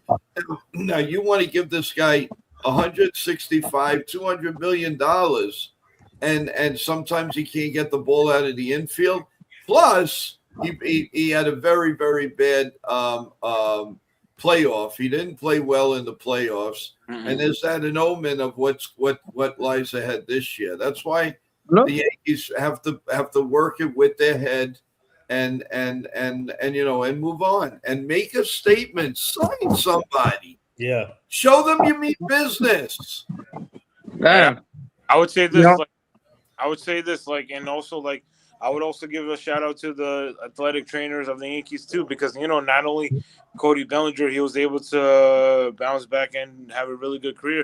Didn't Trent Grisham have like a career year as well? Trent Grisham had a career year. Yeah. Trent Grisham had a career year, and I don't know, it was like probably a year or two, whatever.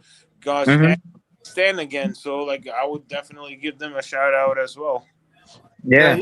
Here's another interesting part of this Yankee team, guys. So we have to dissect. Now I know there's a lot of guys coming for spring training and this and that. Let's talk a little bit. We don't give enough credit, enough time on our bullpen. So let's talk a little bit about, and people in the chat weigh in on it. We appreciate it. So we're all in agreement that David Bednar is our closer. Is that correct? Correct. Yeah. Yep. Okay. So are we in agreement that our eighth inning guy is who? Would that be Fernando Cruz? No, well, I think here's an easy solution. Freddie Peralta and Taylor McGill. Taylor McGill would be your eighth inning guy. There you go. But all right, that's all fine and dandy. But I'm saying right now, the now, Yankees would open the season. Who is your go-to guy to get us to Bednar? I would say our man from the Giants that they traded for. Duvall. Yeah. Oh, Duvall. Okay. All right. That's okay. This is a big spring training for Duvall, in my opinion, and Jake. But I'm gonna say here's my hot take. I'm gonna throw out a wild card. You ready for this, guys? Yep. All right. If this kid has a great, I'm very looking forward to seeing this. If this kid has a great spring training, don't be surprised if he makes a team and he ends up being in the bullpen and potentially being the eighth inning guy with this hard stuff. I'll give you three guesses who I'm talking about before I name the player. Legendre. There you go. There you go. Not even three. One guess. There you go. Well, now that Nathan mentioned he'll probably be traded tomorrow. No, just hey, well, we did an event with him before, so that's what I'm afraid of. But so if the Yankees don't get anybody in the trade, why not just give him a chance and see what he can do? Yeah, he goes hard. He has a lot of potential. I think he can fit better in the bullpen. In my opinion, he could potentially be your eighth inning guy. Okay. Was he in AAA last year? He was in AA, Somerset. AA. I don't know. I mean, I feel like it's kind of risky to move him up that quickly. Yeah, I'm just saying, for example, if he has like a surprise spring training that surprises everyone, you never know. I don't. Yeah. Well, what about the guy they got off of the Rule 5 draft? So Katie. Yeah, they're really talking him up, and then let's say Elmer. I like to call him Elmer Fudd. If Elmer Rodriguez comes up, and he makes a great impression, you got to figure somebody from the start eventually will go into the bullpen. Yeah. And who would you like to see in the bullpen that has the stuff and all of that? Would that be Yarbrough? Who would you see would make sense in the bullpen for the Yankees? Now remember they just got Ryan Weathers. So he's going to be part of something. We don't know what, either starting or relieving. A lot of people seem to say there's no way he's a starter, but I think they brought him in to be a starter, at least for April, May, and June. I don't know if you guys saw any video, and I think I did send it in our group chat. This guy's nasty. He made Vladimir Guerrero Jr. looks sad. You talking about who again? Weathers. Weathers. Yeah. Weathers could be a really solid, very, very, very good pickup. Very good pickup. I'll give you another candidate for the bullpen. You ready for this? Yep. Maybe he can translate Luis Hill. Yeah. They don't trade him. I agree. Also, for an eighth inning guy, Fernando Cruz. Fernando Cruz. I think he would work out well. Fernando Cruz, I really do. But I think they're gonna right now. They feel like Duvall would be the guy they would go to. Right, and then also we got the Cade Winquest that we picked up through the Rule 5 draft. Yeah, he's gonna be in the bullpen. Yeah, but he's a guy that I would probably use as a specialist. Like use him in different, 6, 7, or whatever the case is. You want to bring him in.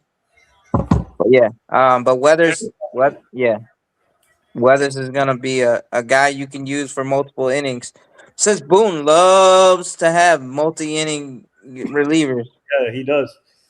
That's a problem. He tends to keep the he also tends to keep the relievers in for 3 innings plus sometimes. But now I hope with all the bullpen depth, we do have bullpen depth. It's just a matter of can they fix it. Right. That's why, like I keep saying, can Duvall fix it? And if he does fix it, he could potentially be the 8th inning guy, like Assad said. And I would love to see that happen. And Jake Bird, obviously. Well, they revamped Jake Bird's arsenal and whatever they did. They retooled them or revamped it. Still going on, Travis. Yes, the game has 2 minutes left. 2 minutes left. Yeah. The Bears missed a lot of opportunities, though. They failed to execute. They did. So many different chances. So, but we'll see. Loves to go for it down. Yeah. So let me ask you this. So because they're hyping up the Freddie Peralta trade, do you see any of the players from the bullpen being included in the trade as well? For a starter? Yeah, Freddie Peralta and possibly Taylor McGill. I think you could package Will Warren in there, possibly. I think it might. Yeah, go ahead. Go ahead, Evan. No, I was saying if it's probably going to be a Will Warren or Luis Hill, Ben Hess. Yep, Ben Hess can be in there. And a prospect, position player prospect. Yeah, I'm thinking like maybe the reason it's taking a little bit longer for this trade to be completed because they're also maybe trying to include a position player of need, like maybe right-handed catcher or backup first baseman and such. So maybe that's why they're taking a little bit more time to. Yeah, I would love if Contreras is involved in that.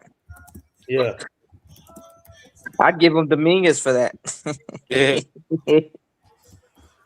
Well, again, I'm not too crazy about getting rid of those big hitters yet. No. I've been through it too much, and I'm worried about that. I really am. We've given Dominguez opportunities, but I know injuries kind of side-racked him after that. He started off hot.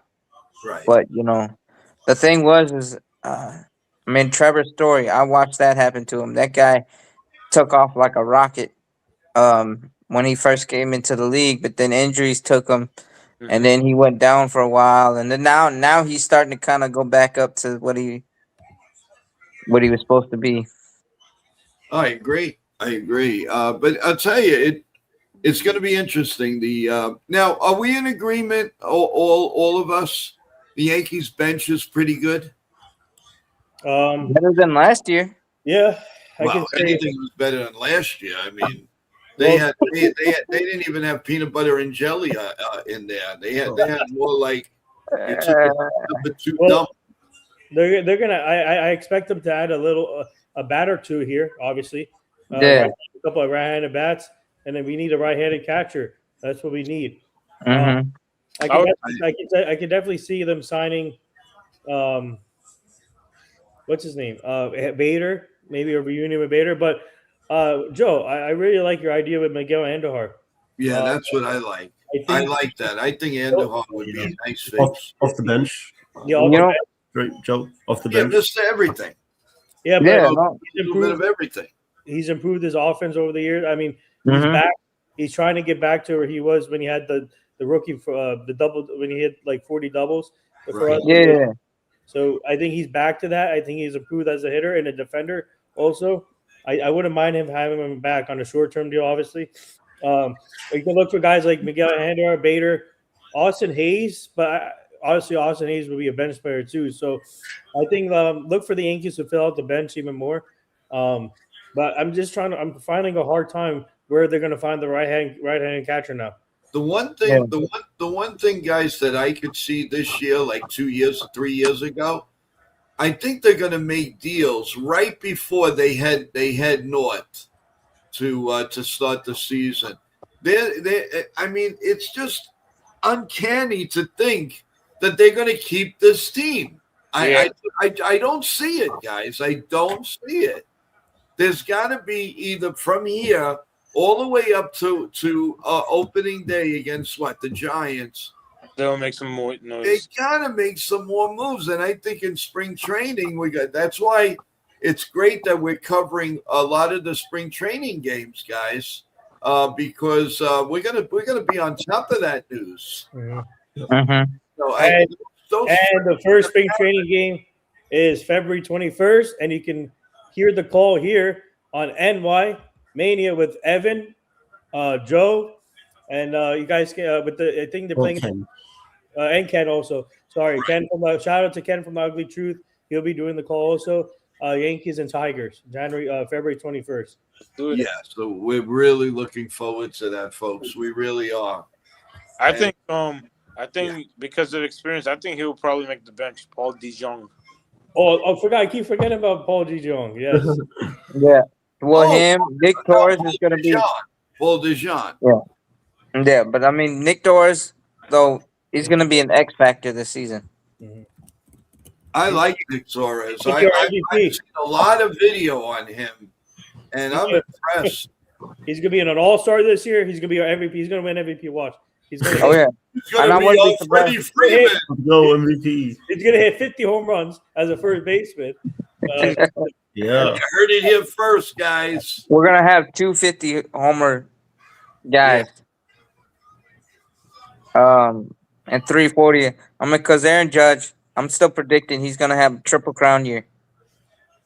I don't know. He needs a little bit more protection, or That's what I was going to say. He needs another. Yeah, the Yankees can solidify protection around him. Yeah, but I mean, even if not, Judge has still been like flirting with it every year of his career, pretty much. Leads in 2 categories or one. You know what I mean? He's always up there. Because the way it's looking like right now, maybe the protection Judge will get is from Spencer Jones. Wouldn't that be something, though? Have a place on this team, guys. He's got to. I mean, could you imagine though, Judge, Stanton, and Spencer Jones?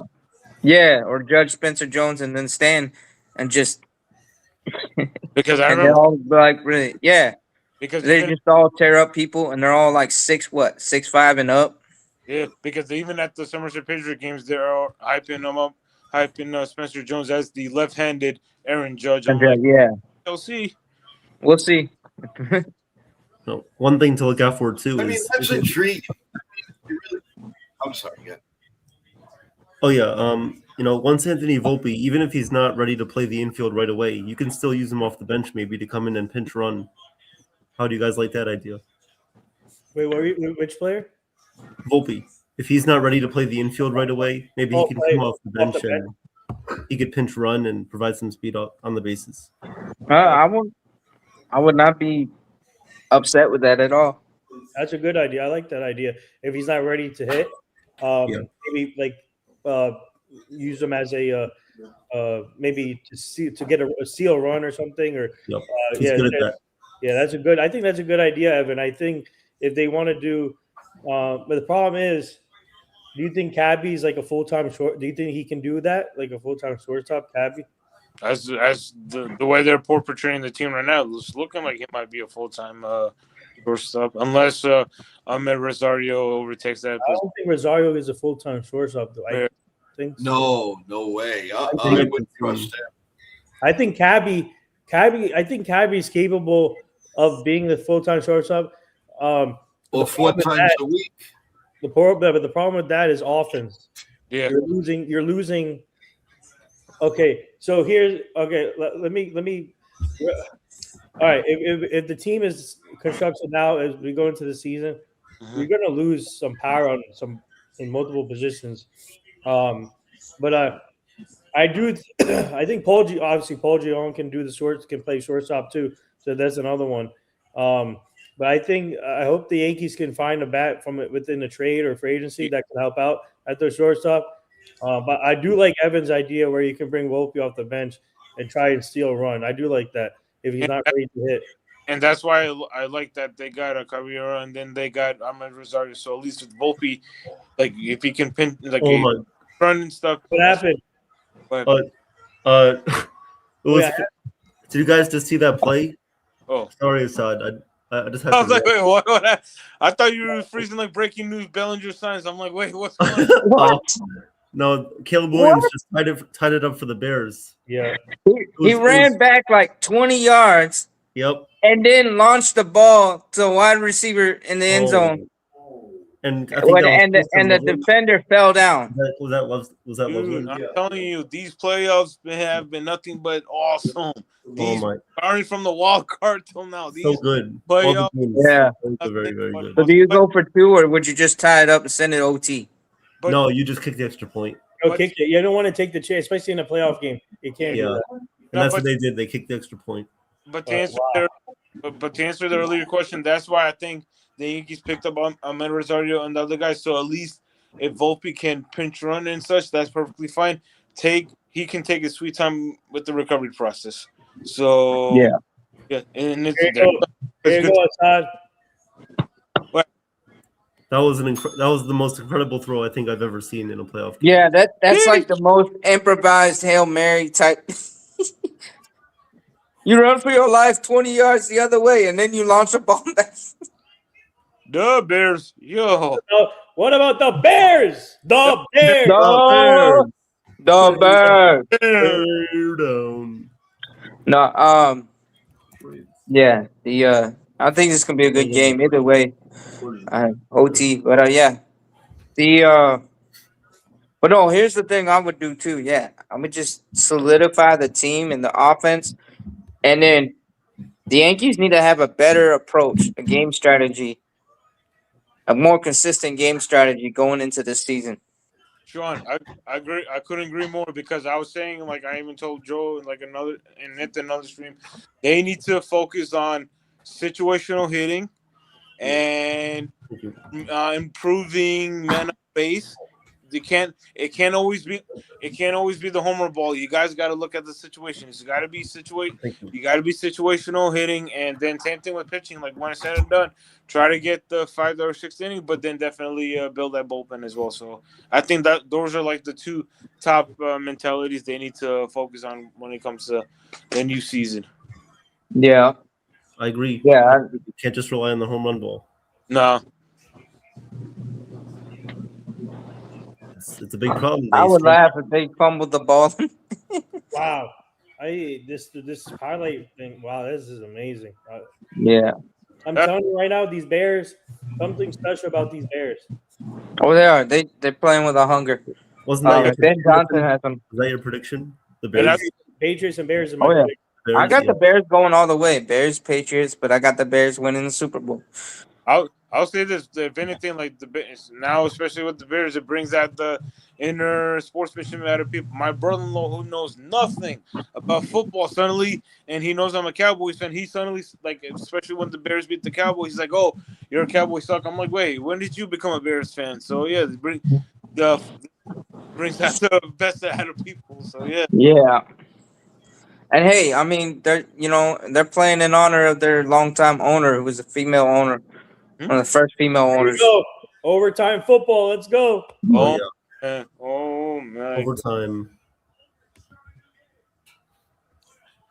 But yeah, Overtime football. Hey, Joe, do It's you like see that? it's like me watching what do you call Yankee Rewind? Yeah. Here, ready for No. this, Joe? just drop me for a second there, Joe. Yankees classics. Look at that. Just just for copyright. Let's Oh, yeah. gotta be careful on that. But that game is live right now. What's I gonna say? Yeah, no. So it should be It should be fun. I mean, you guys are the football experts here, so when you guys talk football, it's all well and good, great. Yes, sir. You know, and I appreciate that 100%. 100%. Wow. Great. So now what happens? Is it the first team that scores?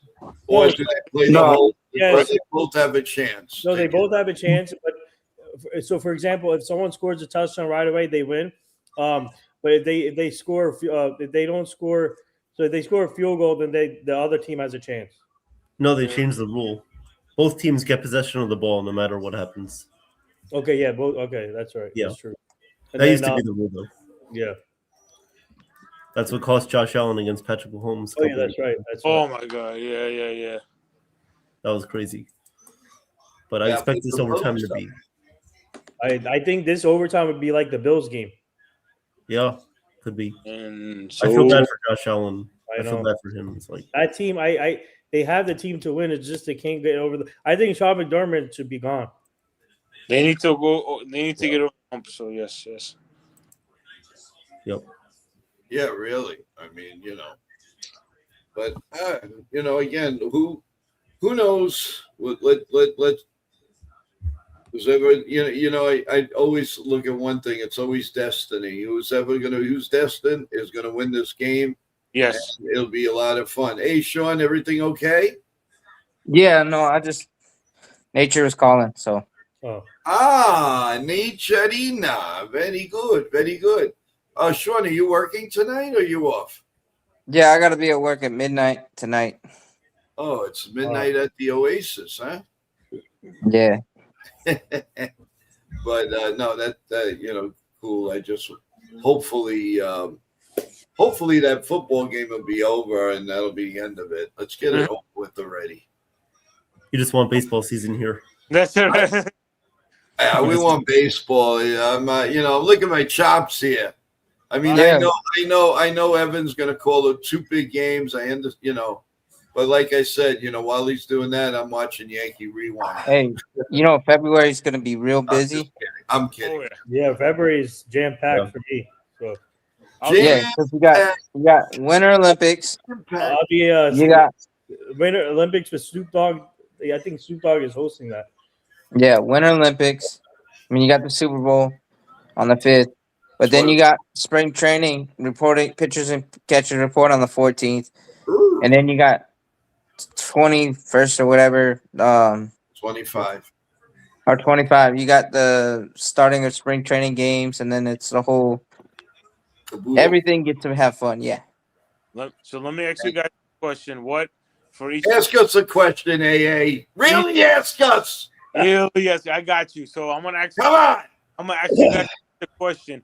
So my question is, what got you guys into baseball? What was the startup? Like, what made you want to get into baseball? That's a good question.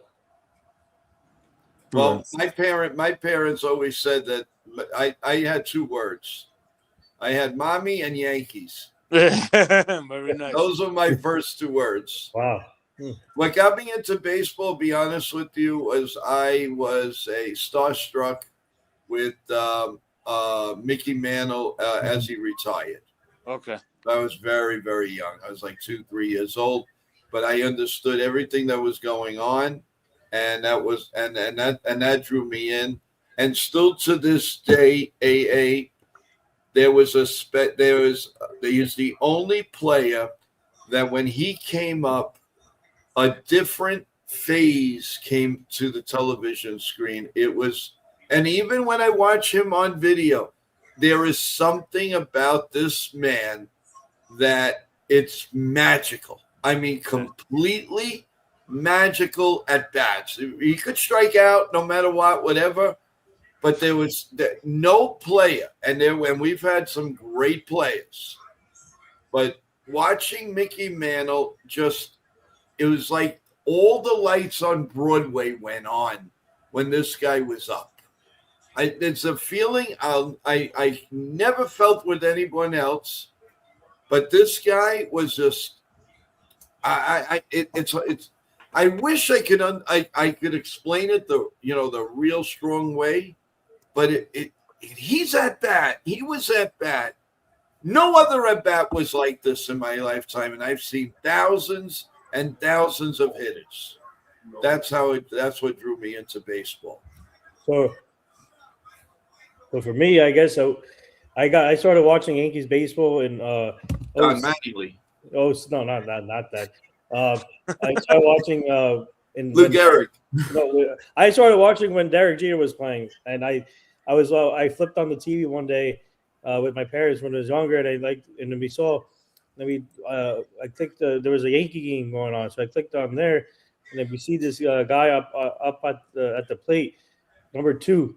They announced number 2, Derek Jeter, and it was his.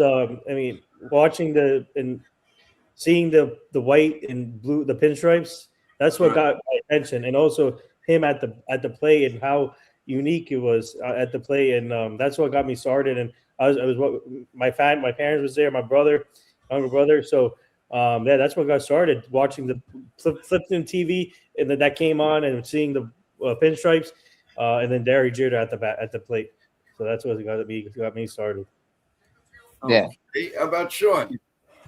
It was about 97, 96 when I first saw my game, watched the first game.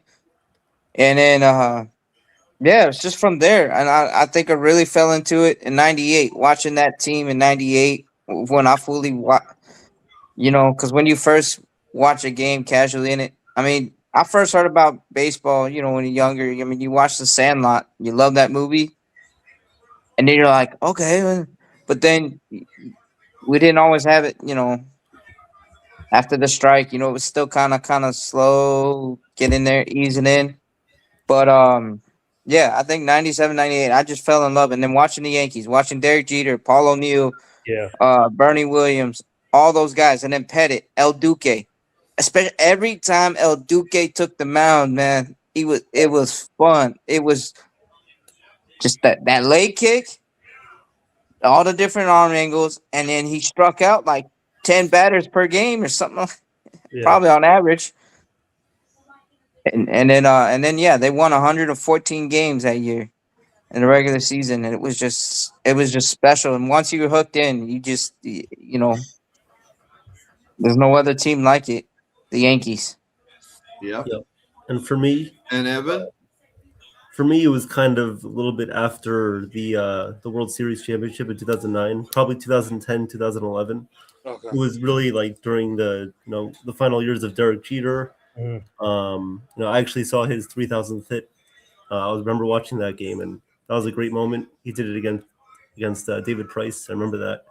And we had great pitchers, Andy Pettit, AJ Burnett as well. Nick Swisher was on the team, Robinson Cano.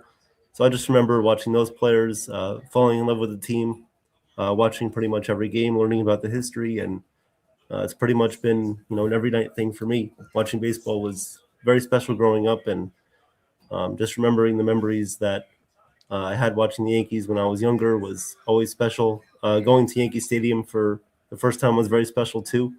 I believe it was in 2014. I actually got to sit behind the plate in one of those games against the Red Sox. Oh, very nice. That was a lot of fun for me, and ever since I've been watching the team every year. And so speaking of that, I actually was able to. My parents took us to a game at the old Yankee Stadium. It was a playoff game, and the funny thing was, it was against the Indians, and Johnny Damon was on the team, and then Jabba was pitching that day. My eventual work colleague. Who expected me being at the old stadium and eventually working with Jabba at some point? So watching him pitch was amazing, and that was the year, that playoff run when Jabba got the bugs. Oh, and then in Cleveland, yeah.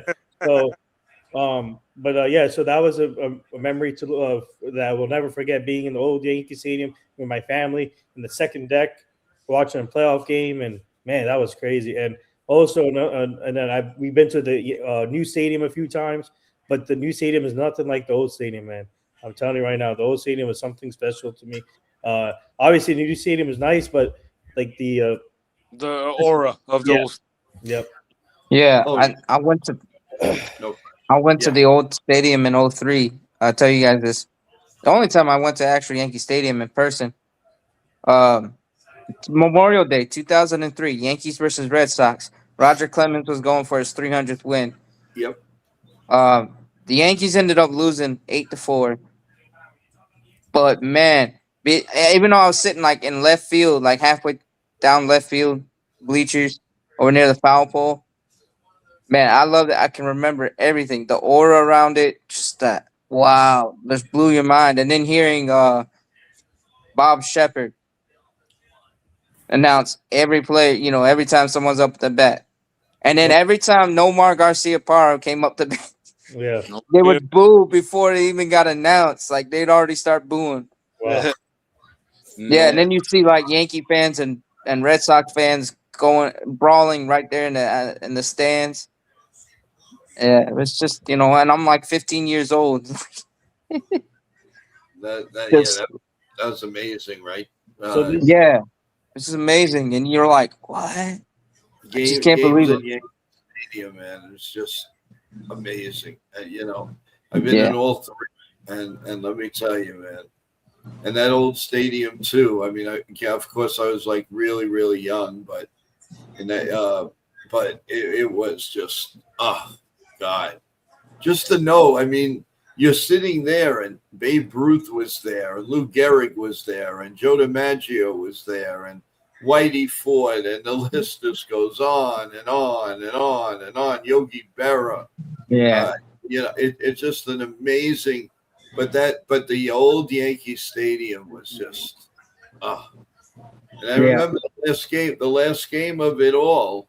Everybody was allowed to run on the field and take what they want. So people had screwdrivers. They were unscrewing the chairs.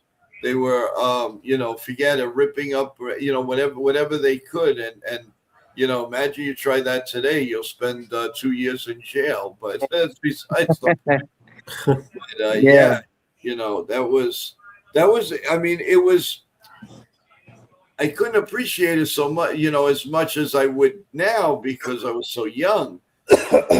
It was a happening. I mean, oh Jesus! I was looking. If you go on YouTube, you could see some of the graphics of the old games. I'll give you a trivia question. Yeah, go ahead. Remember, Derek Jeter got that hit against the Orioles that gave him a milestone. Who was the player who scored that run at home plate? Oh, it was Anton Richardson. Yeah, there you go. Yeah. Well, okay, Joe, I got a question for you. Okay. A preview. What was it like watching Thurman Munson in real, real time? Ooh.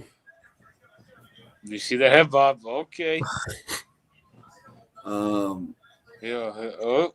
I get goose. Oh my God! I got all the big Yankee trade. I just felt something, man. That you just said that. Holy cow! Oh my God! It wouldn't surprise me and I'm not joking, guys. I swear to you, the Yankee that and Evan could tell you that just came here full force. Does that mean the Yankees something? Guys, I'm telling you, look at your phones. Very, very shortly, something might happen. Oh, are you serious right now? I am very serious. This is I haven't had this in. So should we stay on? Since they made that other deal, whatever it was. So that means we need to stay on then. Wow. Oh my God. I need a minute. It really hit me. Oh. But in a good way, not in a bad way. It just I don't know how to explain it. I'm telling you guys, Yankees are going to make a big move. It's going to happen. But get now. Whew, wow. Breaking news: Yankees. No, I'm telling you right now, if a Yankee game was on right now, I guarantee you the player that was up would have hit a home run, and I bet anything on it. Wow. Cool. Bet anything on it, and you can close the TV. Close the TV. Are you saying a big trade or what? Signing? I'm saying the Yankees are going to make a big headline very, very soon. I don't know when. Could be today, tonight, tomorrow. It's going to happen. But to get back to Sean's question, wow, that happened as soon as it was like Thurman Munson was listening. God rest his soul. Oh, wow. Thurman Munson was probably the most special player I've ever seen in my life. I never saw anybody. He literally, and people, you could take this to the bank. This man played with two bad legs. He could barely walk.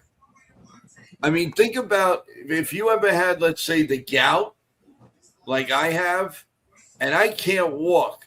I don't know how on earth this guy got through games. I just don't. He was banged up to the rafters. Rafters, never complained. Do you know he never, as a catcher, he never went on the IL, at that time, the disabled list, never. He was probably the greatest human player I've ever seen in my life. I mean, may not have been the greatest hitter, but he was magical. I mean, he was great in the playoffs. He was a leader. You knew the Yankees were the Yankees when they had Thurman Munson, and he's sorely missed. What helped them out a little bit was getting not as good, but a Joe Girardi, because he was stable behind there, and of course Posada has been a big contributor. But Thurman Munson was probably the greatest human being on the field I ever saw. That's how and selfish, and loved his family to his death. That's Thurman Munson. I mean, it just. And if you ever watch Yankeeography on Thurman Munson, please watch it. If you've never seen it, if you see Thurman Munson, I think Charles was watching it just the other day, and they will play it. They will play it probably once or twice more on Yes. Go watch it. It was just an amazing story. Amazing story. And I'll never forget the one time that George Steinbrenner summoned him into the office. And he goes, he says, "What's up?" He goes, and George takes off his glasses. He folds his glasses, and he's going like this with his glasses. And he goes, "You're going to be our captain." And he says, "I don't want to be a captain." He said, "That's just too bad. You're going to be the Yankees captain as of right now." And like he didn't say a word, but he didn't want it. He did not want it. He didn't think he was capable of being the Yankee captain, but he had no choice. It was either that, and then I'll never forget another time that he walked into Steinbrenner's office and he told him, "I just learned how to fly a plane, and I want to be able to go back and forth when we're on road trips or something like that to Canton, Ohio." Oh, wow. At first, George had said no. He wasn't all for that. And then he finally said, okay. He saw all the reports about Thurman's, how he could fly a plane and all that. And then for a while, where people don't understand, because you're so fast in yelling, saying things about George Steinbrenner, he was devastated when Thurman died in that plane crash. media didn't show that, didn't want to show that because they didn't want to show a good side of the man, which was disgusting at the time. But he was devastated. He blamed himself for a long time. As a matter of fact, the day that they buried Thurman Munson, he went to the team and he said, guys, if you want to forfeit tonight, we lose automatically. Don't worry about it. Leave it alone. You could take it. And Bobby Mercer, rest his soul, got up with Lou Piniella and said, no, boss, we're gonna play and we're gonna win this game for Thurman. And that's what they did. That's what they did. And Bobby Mercer took the team on his own. And he hit a 3-run homer and then what do you call off of Tippy Martinez and then got a double and won the game in the extra in the ninth inning. I can't remember. But amazing. Like I said, we're going to save some stories for the interview on Thursday night, but Thurman Munson was a very, very special, loving person. And he came across very, very, hard-nosed, like you couldn't go near him. Couldn't be further from the truth. Are you still in contact with his family, Yeah, I speak to I once in a while I talk to Diana Munson through Bobby Mercer's wife. Okay. Because I still believe strongly that Bobby Mercer should be in Monument Park, and we got to make that. And Nitin, if there's one thing that we got to try to do, is work on and I mean this with all my heart. We got to figure out a way to start something to get Bobby Mercer in Monument Park. Okay. Are you in touch with his wife or something, or? Yeah, I haven't spoken to her in a little while, but I would get back in touch with her. Can you get back in touch with her? Put me in something. Once you get in contact with her, let her know that you have a person you can try to get this done for him, and also you should get them involved, and also the Munson family involved for this big event we're trying to do. Okay, all right, yeah, Kay Mercer could get that done. Yeah, could reach out. I'm more in, like for the birthdays, the holidays, I always send her a message. She always responds back. Travis, the game is not over, Travis. Come on. It's still over. Yeah, whatever. I'm not, But but I strongly believe that Bobby Mercer should be in there even a lot sooner than Billy Martin. I'm sorry, Billy Martin fans, but Bobby Mercer was Mr. Yankee for a long time. Mm-hmm. Sacrificed everything. Was the best player after Mickey Mantle left and retired. He was Mr. Yankee, and then he got traded.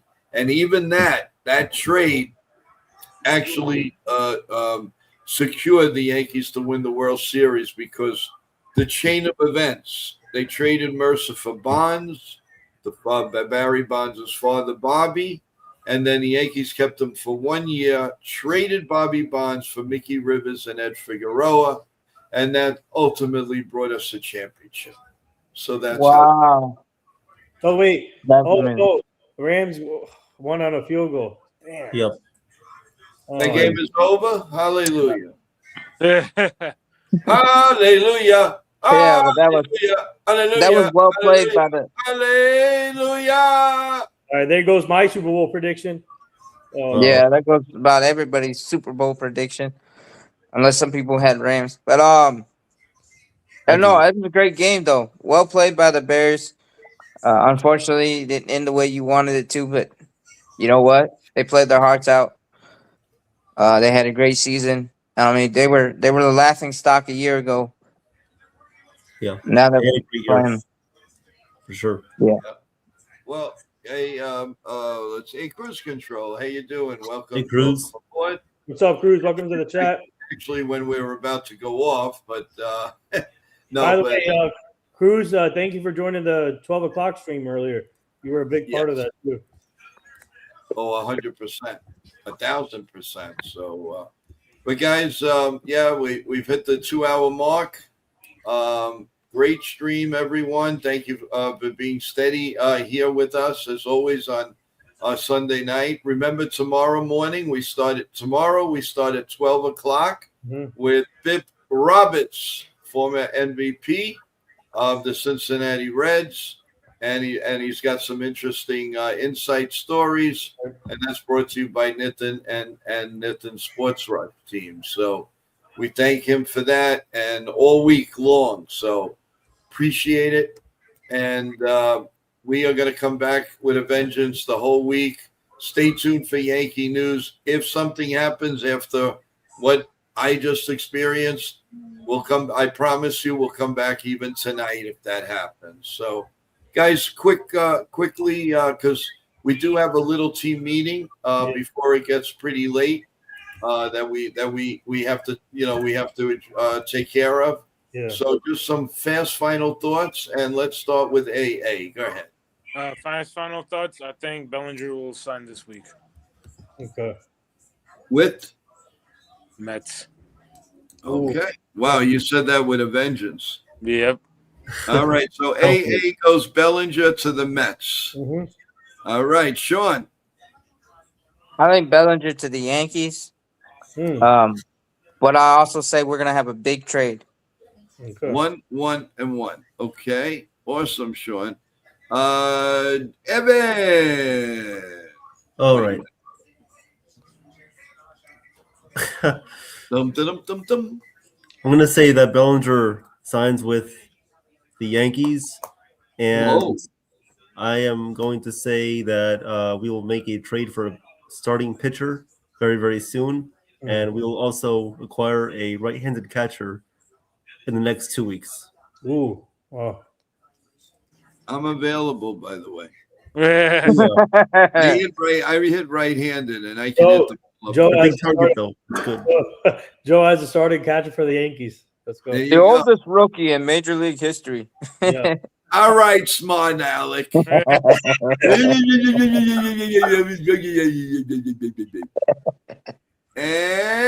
Nitin. I'm going to say Bellinger to the Mets, but I'm going to say the Yankees will get Freddie Peralta, Taylor McGill, and another player from the Brewers, and then they're going to make another trade for a right-handed bat, and then they're going to get a right-handed catcher. But I think they're going to make more moves within the trade market. So yeah. And then also I want to discount Bader or Miguel Andujar or any of these signings still. So, and I don't think the Mets are going to go more than 4 years, 2 years though with him. I really don't. But I want. What do you mean? Who? Bellinger. Yeah, they're gonna they want a short term deal with him. But, that's why I don't think he's gonna. If he does, then maybe the Blue Jays or the Phillies or the Dodgers. Don't count on the Phillies. Yeah, don't count on the Phillies. Yeah, they missed out on Bo Bichette, so they'll miss. Yeah. I think they'll pivot there. But I was gonna say is Yankees should pick up Bassett right away. I think we get him on a short term deal, and he will help out the rotation. So. They'll solve some of the problems until Rodon and Garrett Cole come back. So that makes sense, man. And then could you imagine that rotation? Oh my God, Killer. Cole, Fried, Rodon, Bassett, and then Cam. Freddie Peralta too. And Freddie Peralta. Now we're dreaming. Dreamweaver. That's what. Dreamweaver.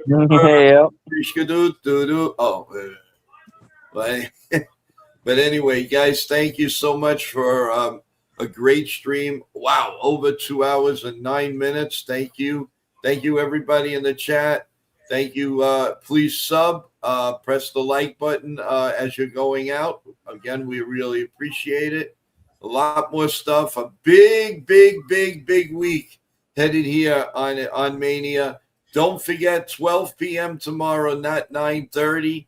Unless the Yankees pull something, then we'll come on live. I don't care what time it is. We will come on. We will come on one way or the other.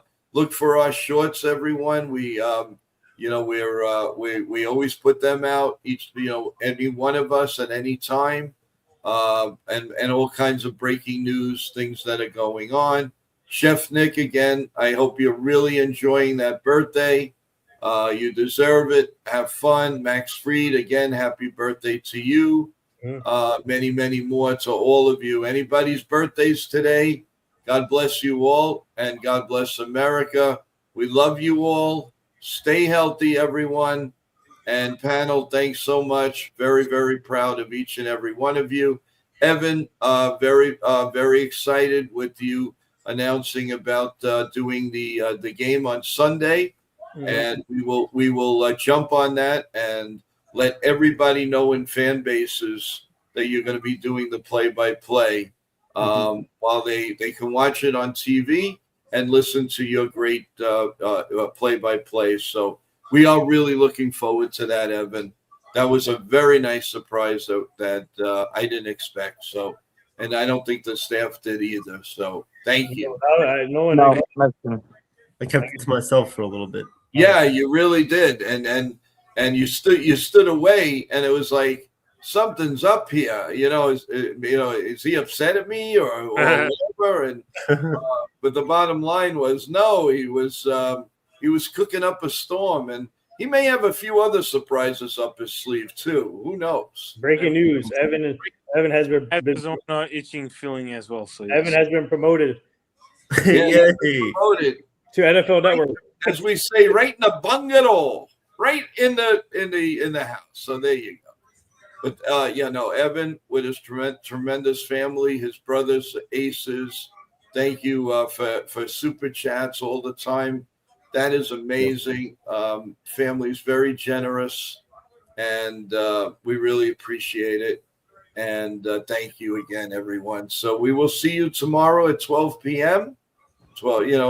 Have your coffee and bagels, and then we'll come on with a little brunch at 12 o'clock. Let's give a lot of love to an all-star, Bip Roberts. Yep. Have your questions ready? Questions ready. Yep.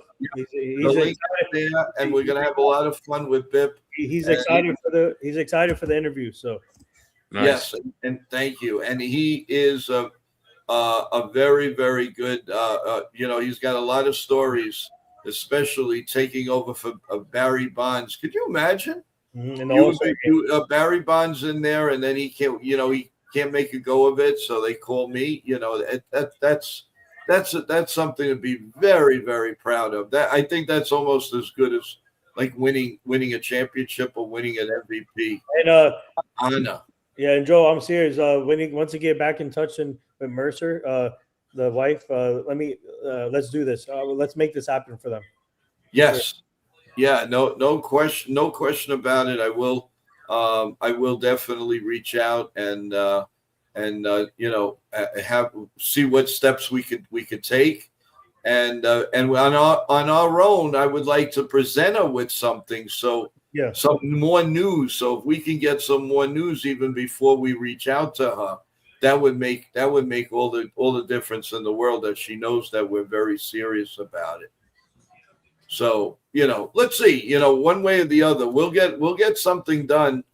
But Bobby Mercer to get into Monument Park, because he deserves it. He really. Yeah, and then we gotta try and do a campaign for Thurman Munson to the Hall of Fame.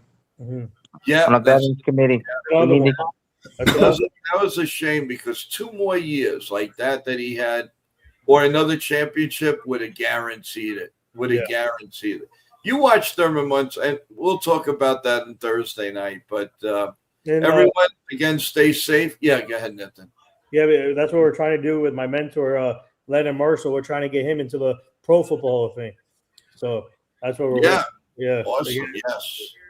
And everyone that's new to the stream, we've had Hall of Famers on, thanks to Nathan and his crew. We've had and also we've had Super Bowl champions. We've had boxing champions. The list goes on and on, people.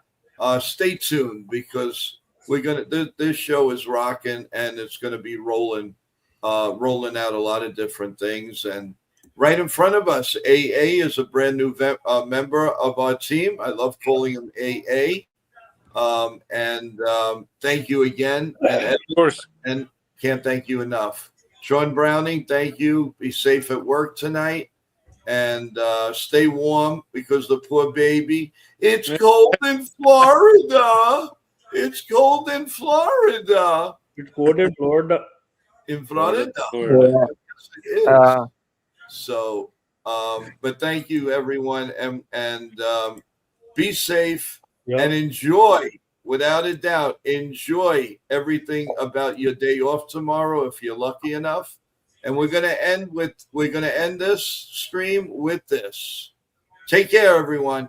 Hey, everybody, this is Noah Eagle from NBC Sports, and you're all smart. You're top-tier sports fans because you're watching NY Yankee Media, the best to get the rest. Well, thank you. Thank you, Noah. Our hearts are with you, and you're the best. So thank you, everyone. Good night. Let's go, Yankees. Stay healthy. And we'll see you at 12 p.m. tomorrow, everyone, for coffee and not bagels, but coffee, sandwiches, and we could still have coffee. Good night, everyone. Good night, everyone.